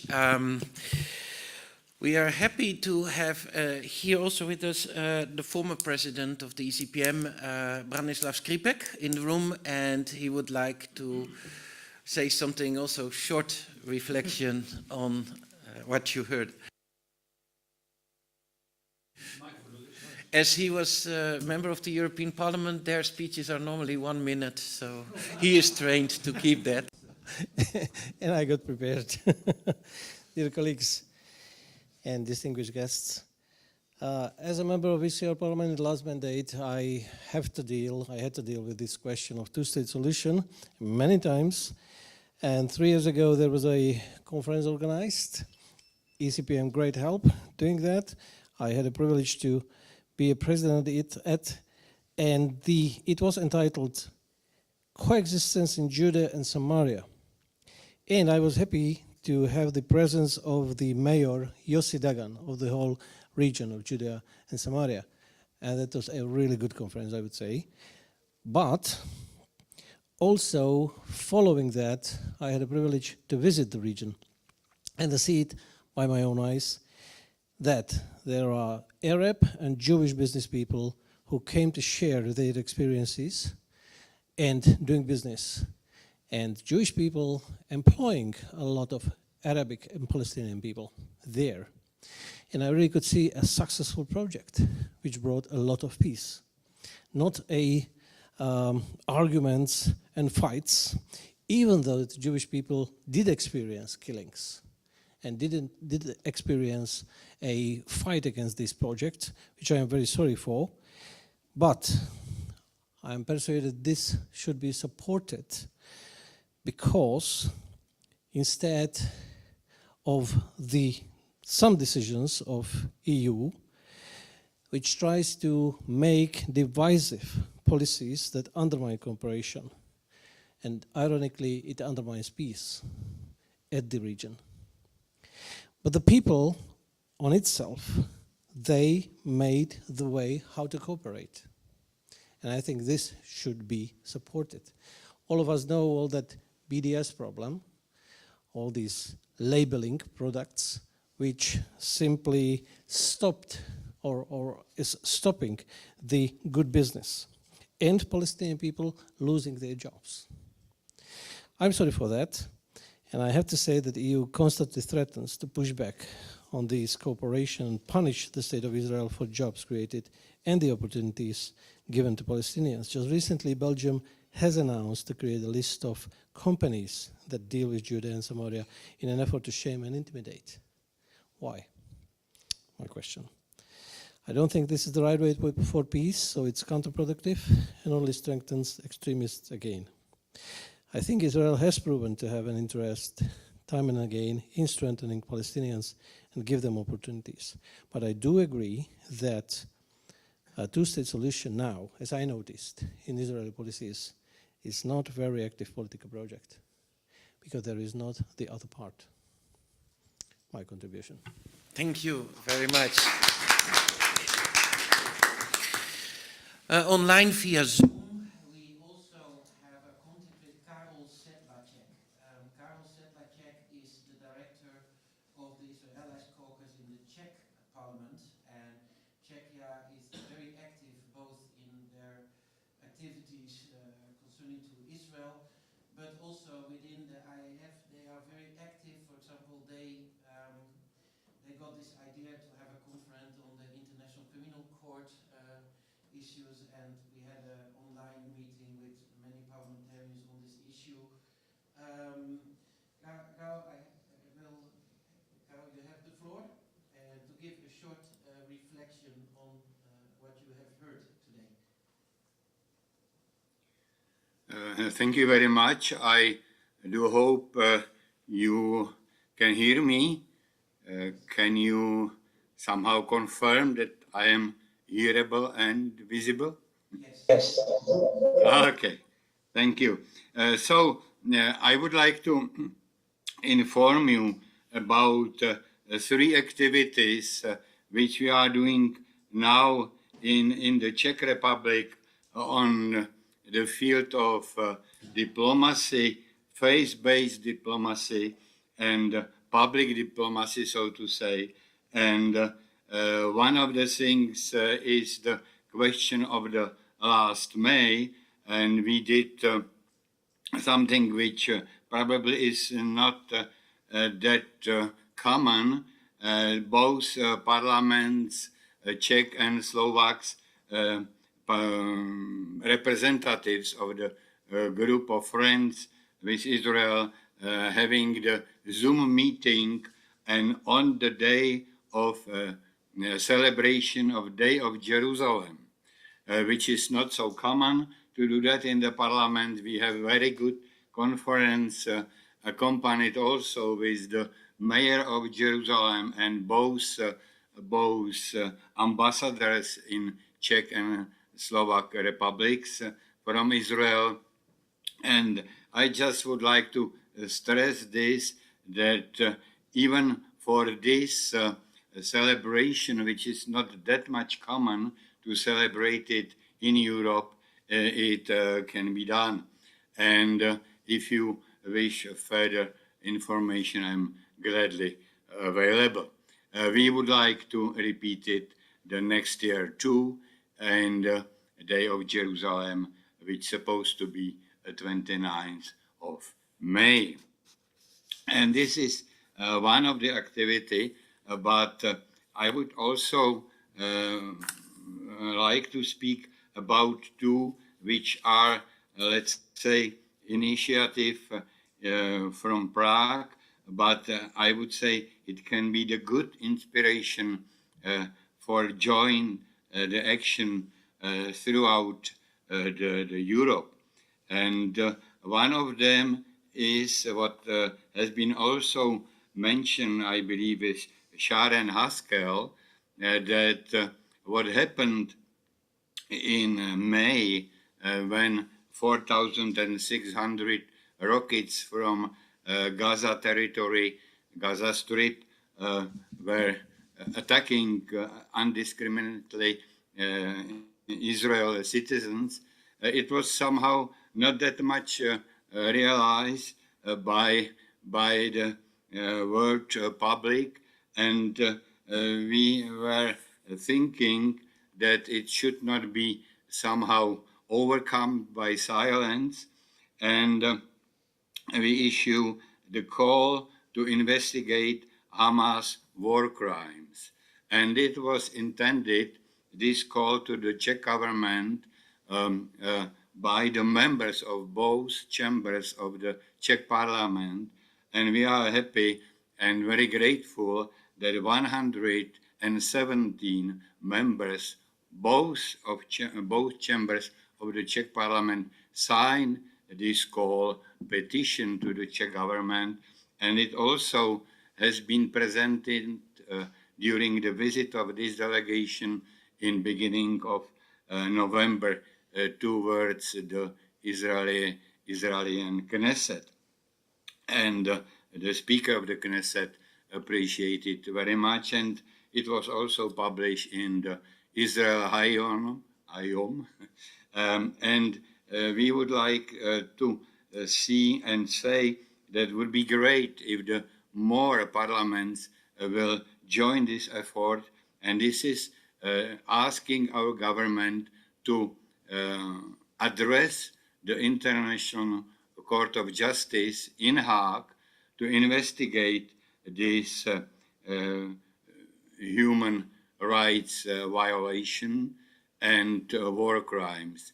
And of course, it is the call which is written in the law language, so I'm just summarizing it in a very short presentation.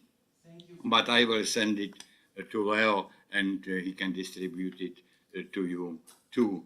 And the last but not least is what happened yesterday in UN concerning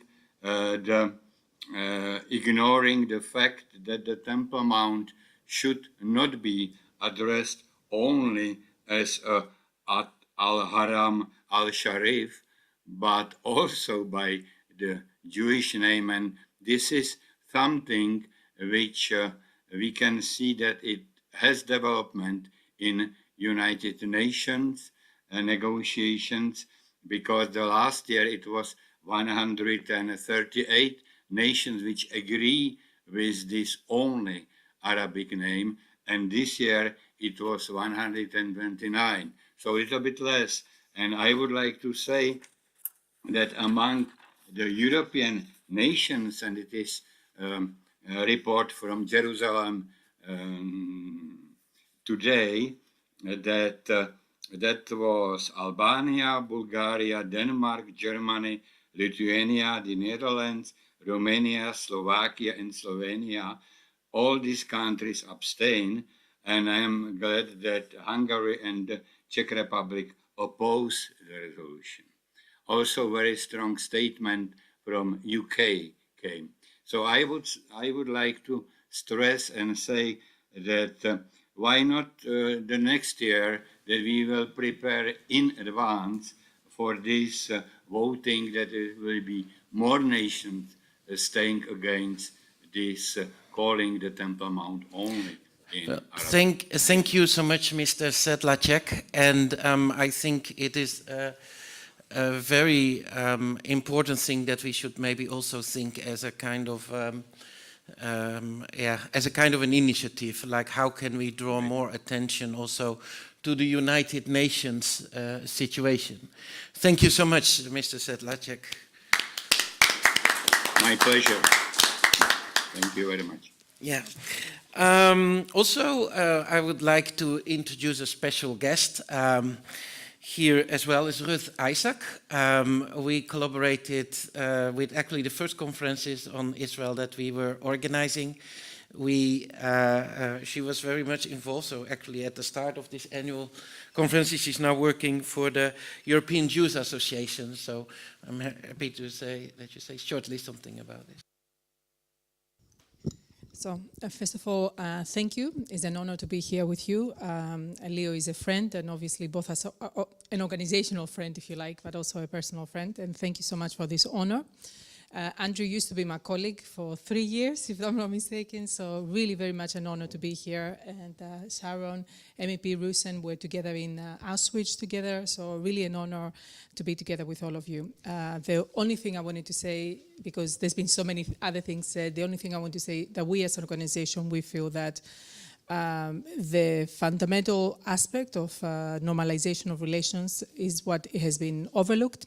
Very correctly, Andrew said that, and former MEP Branislav Skripek said the EU is basically undermining cooperation and is undermining peace, because we're talking about the road to peace, and that is undermined very clearly by the actions of the EU. Unfortunately, there are contradictions. We are very sure that the EU and all the member states, they want peace, and they have the best intentions in heart. But unfortunately, the actions they're taking and the money that they're funding towards Palestinian NGOs or the PA, while the PA is supporting terrorist attacks, basically you cannot possibly have peace. I don't want to give too much examples. I'm sure that most of you understand. And most of the time when I do meet members of parliament or diplomats, the first thing that they say to me is, oh, we support two-state solution. I'm like, wonderful.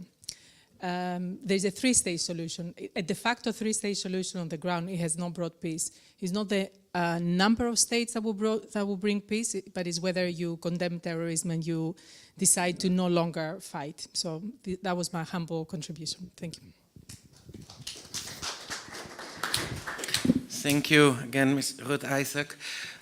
We have now a special guest online. It's the member of Knesset, Gila Gamliel. She has been part of the Knesset Christian Allies Caucus since its inception in 2004. She is a Likud member who has previously served as Minister of Environmental Protection and Minister for Social Equality. Earlier this year, she won a Lifetime Achievement Award from an international Christian organization for her commitment to Jerusalem, Judea, and Samaria. Ms. Gamliel, it's wonderful to see you again, and the floor is yours. Thank you very much. Good afternoon, and I'm honored to join this important event with friends from Brussels and throughout Europe. And I would like to share my response to Andrew Tucker's excellent presentation about the European Union's perspective on the Israeli-Palestinian conflict. For centuries, the Jewish people have prayed for the return to our historic land. For decades now, with the support of the nations, and after unimaginable struggles such as the Holocaust, we are home in our historical home, thriving and reaching new heights with each year. Our connection to our land is biblical and is deeply enrooted in our history and our culture. The European Union pressures Israel to accept a two-state solution without considering the dangers that it imposes on the Israeli citizens. It is crucial to reflect on the conditions of such an arrangement and recognize how it impacts Israel. To combat anti-Zionism and anti-Semitism in the international arena, we must defend Israel based on international law. We need to highlight our strong relations with our nations as a way to spread our values of justice and peace. The European Union has invested millions of euros in humanitarian aid for the Palestinians. This mostly results in Hamas using the funds for terrorist purposes. Hamas and Palestinian Islamic Jihad remain committed to the destruction of the Jewish state. We should acknowledge that there has been progress with Arab Muslim states and Israel. For example, the Abraham Accords. These historic peace agreements were conducted because of our strength, our clear technological advancement, and our economic growth. This significantly enhanced positive attitudes towards the state of Israel, provides an opportunity for regional stability and hope for lasting peace in the region. A new constructive approach should be possible leverage these change attitudes. On the basis of these new accords, the European Union should facilitate a new approach. With your active help in urging the EU to consider a more relevant approach to the Middle East, we can have a real change at seeing better future for all people in the region. And I want to really thank you all for your partnership and willingness to think creatively and boldly to protect the state of Israel and build a safer Middle East. Thank you very much. Thank you so much, Ms. Gamliel. And it's really amazing work what she was doing, even when she was minister. We were traveling, to Bucharest to discuss about the situation in Israel with the IAF. And I'm very appreciative what work Ms. Gamliel is doing. Online, we have also Joël Voordewind, former member of parliament from the Netherlands. And he wanted to react also very shortly on what we have heard. Look to the techniques, if you can put Mr. Voordewind online. Yes, there is. Mr. Voordewind was for a long time also the chair of the IAF caucus, co-chair of the IAF caucus, together with Kees van der Staaij in the Netherlands. At this moment, Kees van der Staaij and Gert-Jan Segers are the co-chairs of the Israeli caucus in the Netherlands. Mr. Voordewind, you have the floor. Thank you, Leon, and thank you, Bert-Jan, for chairing this meeting. Really appreciate it.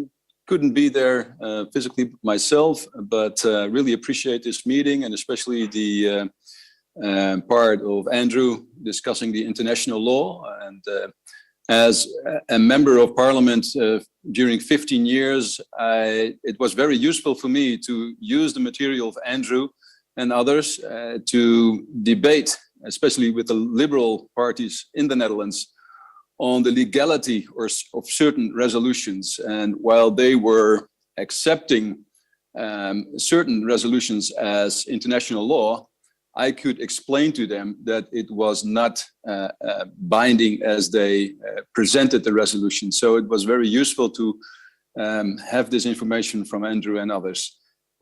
Concerning the two-state solution, at this moment, our government and we are also part now of the new coalition to be in process. They are discussing also the Middle East situation, especially Israel. Well, the last time I had the honor to discuss Israel with my counterpart in the coalition for 6 weeks.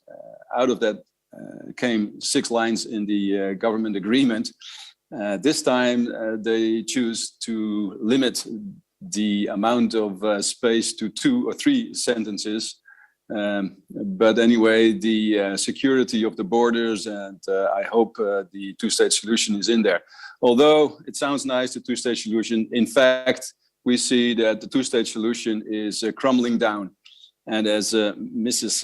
Gamliel rightly said, maybe we should focus from the European perspective more and more on the Abraham Accords than on the bilateral situation and conflict between the Palestinians and Israel. Because if we focus to the Abraham Accords, we get hope for the future. And we see that Israel is accepted as a state more and more by the Arab states. So that, I think, gives more perspective and a broader view of the Palestinian-Israeli conflict than only to look at the Israeli-Palestinian conflict.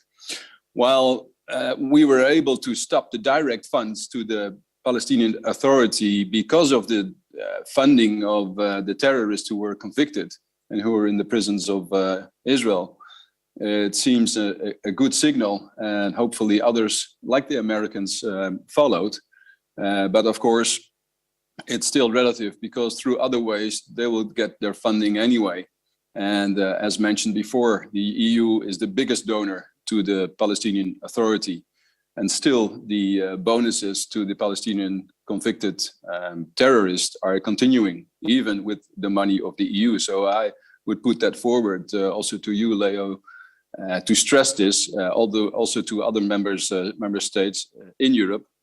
And at the same time, stress the difficulties of the labeling of products coming from Samaria and Judea. There was a fine in the Netherlands given to the product center for not labeling the products that came from Samaria and Judea rightly. This was really a disappointing step of the Dutch government, and we're still fighting it in Parliament. because there seems to be really a discrimination against Israel due to the fact that for the Western Sahara products, there has been an exception to import these products with the label Moroccan. So the discrimination continues. Hopefully other partners in Europe will join us against the fight of labeling, like the disappointing steps now in Belgium. We should keep up the fight because this is crucial for Israel, as I understand it. But my message is, let's focus on the Abraham Accords. Let's support Israel on the Abraham Accords and the Arab states that are brave enough to do that. And hopefully the Netherlands, but also Europe, the European Parliament is very much more focused to support these accords. That's what I wanted to share. Thank you, Leo. Thank you very much, Mr. Voordewind. From the Netherlands, we go very shortly to Norway, where we have Jan Hagen Torp, very good partner and promoting, actually, yes, give an applause, both for Mr. Joel Voordewind and Jan Hagen Torp. He's from the Christian Coalition in Norway. Well, thank you so much, Leo, and great friends. It's been so refreshing to listen to your talks today, and especially Andrew Tucker's very balanced and promotable thinking about the two lands solution. Just last week, the Christian Coalition in Norway was the only Christian group that actually came together with Muslims and Jews in Oslo to give a bridge building award to the General Secretary of the Muslim World League, Dr. Issa from Mecca, and the Chief Rabbi, Michael Melchior from Jerusalem, for their contributions to peace and to dialogue. And I think this is the refreshing new reality that we have to face as we come alongside our great Jewish friends and show respect to all sides. Actually in March this year, I was invited as the chairman of Christian Coalition to be a speaker at the 31st Islamic Conference in Cairo, Egypt. And when I praised Egypt and Israel for the peace that Anwar Sadat and Menachem Begin maneuvered in 1979, I got a standing ovation. And I tell you, there's a hunger in the Muslim world, in Saudi Arabia, in Egypt for sure, as there is in Israel, for peace on solid grounds. And I think, Andrew Tucker, you have done us a great favor with this research and thinking, and I will present it to my friends, the ambassadors in Oslo and in many nations of the world. I'm going back to Cairo in February again to the Islamic conference, and I hope to represent you all well. God bless you all. Thank you, Mr. Torp. We have a short moment if there are some questions from the audience or short contribution. I would like to ask if there are contributions very short.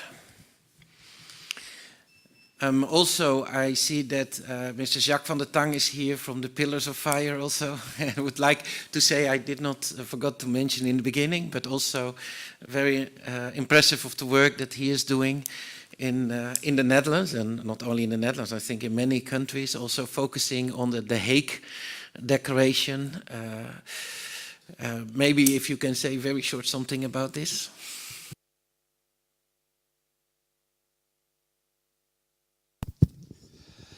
Yes, thank you, Leo, for everything, and I'm also impressed by Andrew.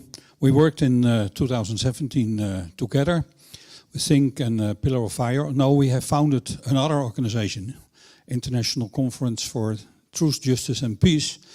And we did a miracle. We had a miracle there. We founded and we organized a conference in the Peace Palace. That I remember that we were having dinner after it, and that ambassador asked me, Jack, have you ever expected that this is going to work? I said, yes, because I believe in your God and you don't. And he laughed. But what we did, we brought 40 lawyers together. I was just the organizer, and Andrew and his team did the whole part of it, and we did a statement. You make a statement together with all the others. And the statement was about the rights of Israel, who owns the land, that was it. And with the help of God, it became further in the world, even on the desk of the President of the United States, Trump, and even on Mike Pompeo's desk. And a lot of other leaders got this statement. So this was really an amazing what happens. And that is important, standing together. And in the Peace Palace, I heard later that you said, we never come in and they don't allow us anymore, or we don't know. We will see what's going on. But that's what we are doing also in The Hague. I really believe that I just called The Hague the counterfeit of Jerusalem, because they are mentioning that Jerusalem is the city of justice. And we know that the law will go out from Jerusalem and not from The Hague. So that's my rule, what I'm doing and standing and proclaiming worldwide. So thank you. Thank you very much. There is time if there's anyone would like to react or reflect. We still have like 5 minutes or 10 minutes to do. Very short, Branislav. Griebeck. My question is if Israeli government is able in any way to stir up the activity on Palestinian side to have a new president. Yes. So yeah, that is a way how to do any solution. Yeah. Can you repeat the question, please?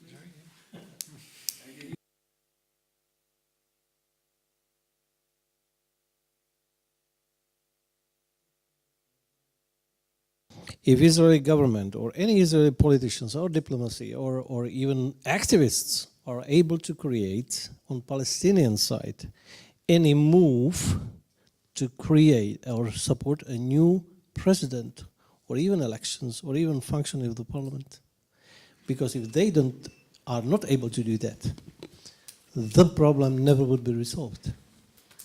So we need a new Palestinian leadership. I think it's a good question and a valid point. And I think that the question is not directed towards Israel, it's directed towards Israel and the international community. When we talk about the Palestinian state as a precursor to any further discussion, really what we should be talking about first is the Palestinian leadership. As Andrew mentioned, you can't have a state without leadership, and the Palestinian leadership is in his 17th term or something like that out of his 4-year term. And so the first thing that we should be talking about, what should be constantly be discussed, not just in Israel, but in the EU and elsewhere, is when are they going to be able to create a real democratic Western leadership that is able to provide for the needs of the Palestinians and take the funding that the EU provides and give it to the humanitarian needs instead of towards terror activities, which is what is happening now. So I think we all need to join forces together and push that as the issue before we start talking about a Palestinian state. Yes. Leo, may I take 1 minute, Mr. Mike?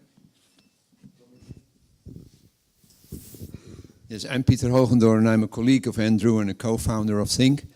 Looking forward, we want to bring to your attention and knowledge that as soon as we have finalized the report, the intention is not to leave it on the shelf or somewhere in an archive, but we want to discuss it. We want to bring it close to you. So whenever you have a need or see a possibility, please contact us. We will be ready to reach out and participate in a workshop or a conference, locally, regionally, to bring it to the attention of as many politicians and policymakers as possible.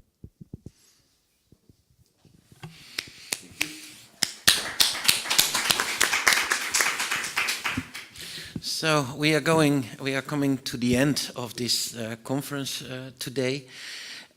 We heard a lot of very interesting and good messages. Also, it's good to think about what is actually the basis of EU policy that brings peace, and concerning also what were the best framework concerning to the Israeli-Palestinian conflict. I was happy to hear the report, the things, the conclusion of the first conclusions that will come out of this report.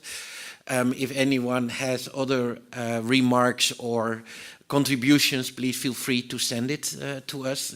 I think it's also a good way of a discussion to start up this discussion. I think this is very good.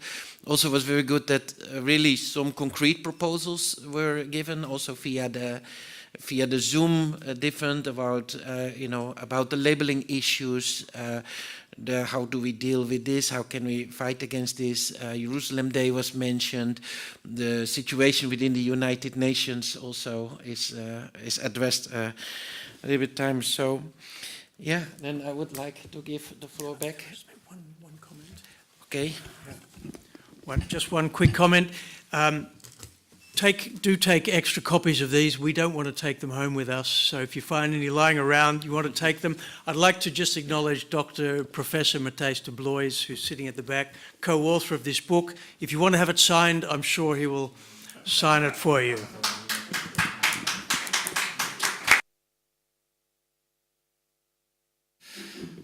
So thank you very much, also Leo, for chairing this session. What I would like to stress at this end of the conference is what also some colleagues or former colleagues also said. For example, Johan Voordewind and others. What they said is, and what they stressed is that the work of Think was very useful for them in political debate, and that is really also my experience. What you made really very clear also today is the fact that from a historical point of view, but also from a legal point of view, Israel has also a right to speak about, let's say, kind of a form of a claim of Judah and Samaria. And before we can start meaningful negotiations, then it's important that everybody is aware about where do we stand. And the input you gave us also today is really helpful for this kind of debates. And I think indeed that the EU should rethink its policy regarding the Middle East process. And we have to move, I think, as EU more in a direction of, let's say, a more facilitating and a more encouraging role, instead of more, let's say, sometimes we are quite frustrating the process instead of facilitating, I have the idea. So thanks again for your very good contribution, and we are really looking forward to the report. And yes, we are really willing to play a role in spreading the news and the outcomes of the report. I would also like to thank everybody who played an important role in this conference. I would like to thank you as participants. It's great that you came to this event. I would like also thank to everybody who helped us by organizing this event, also the people, let's say, behind the screens. Adriana, Maria, Lefteris, but also the technicians. Thank you very much for organizing this. It was really good in the way you did it. And especially a word of thanks to Sharon. You came to us from Israel, so you are today our direct connection with Israel. Really great, and thank you very much for all your support and the good cooperation. Thank you very much.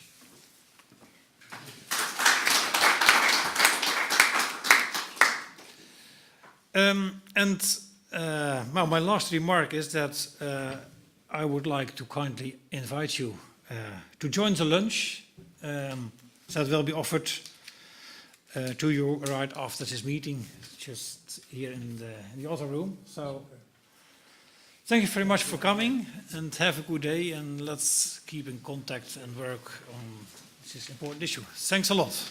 All the best.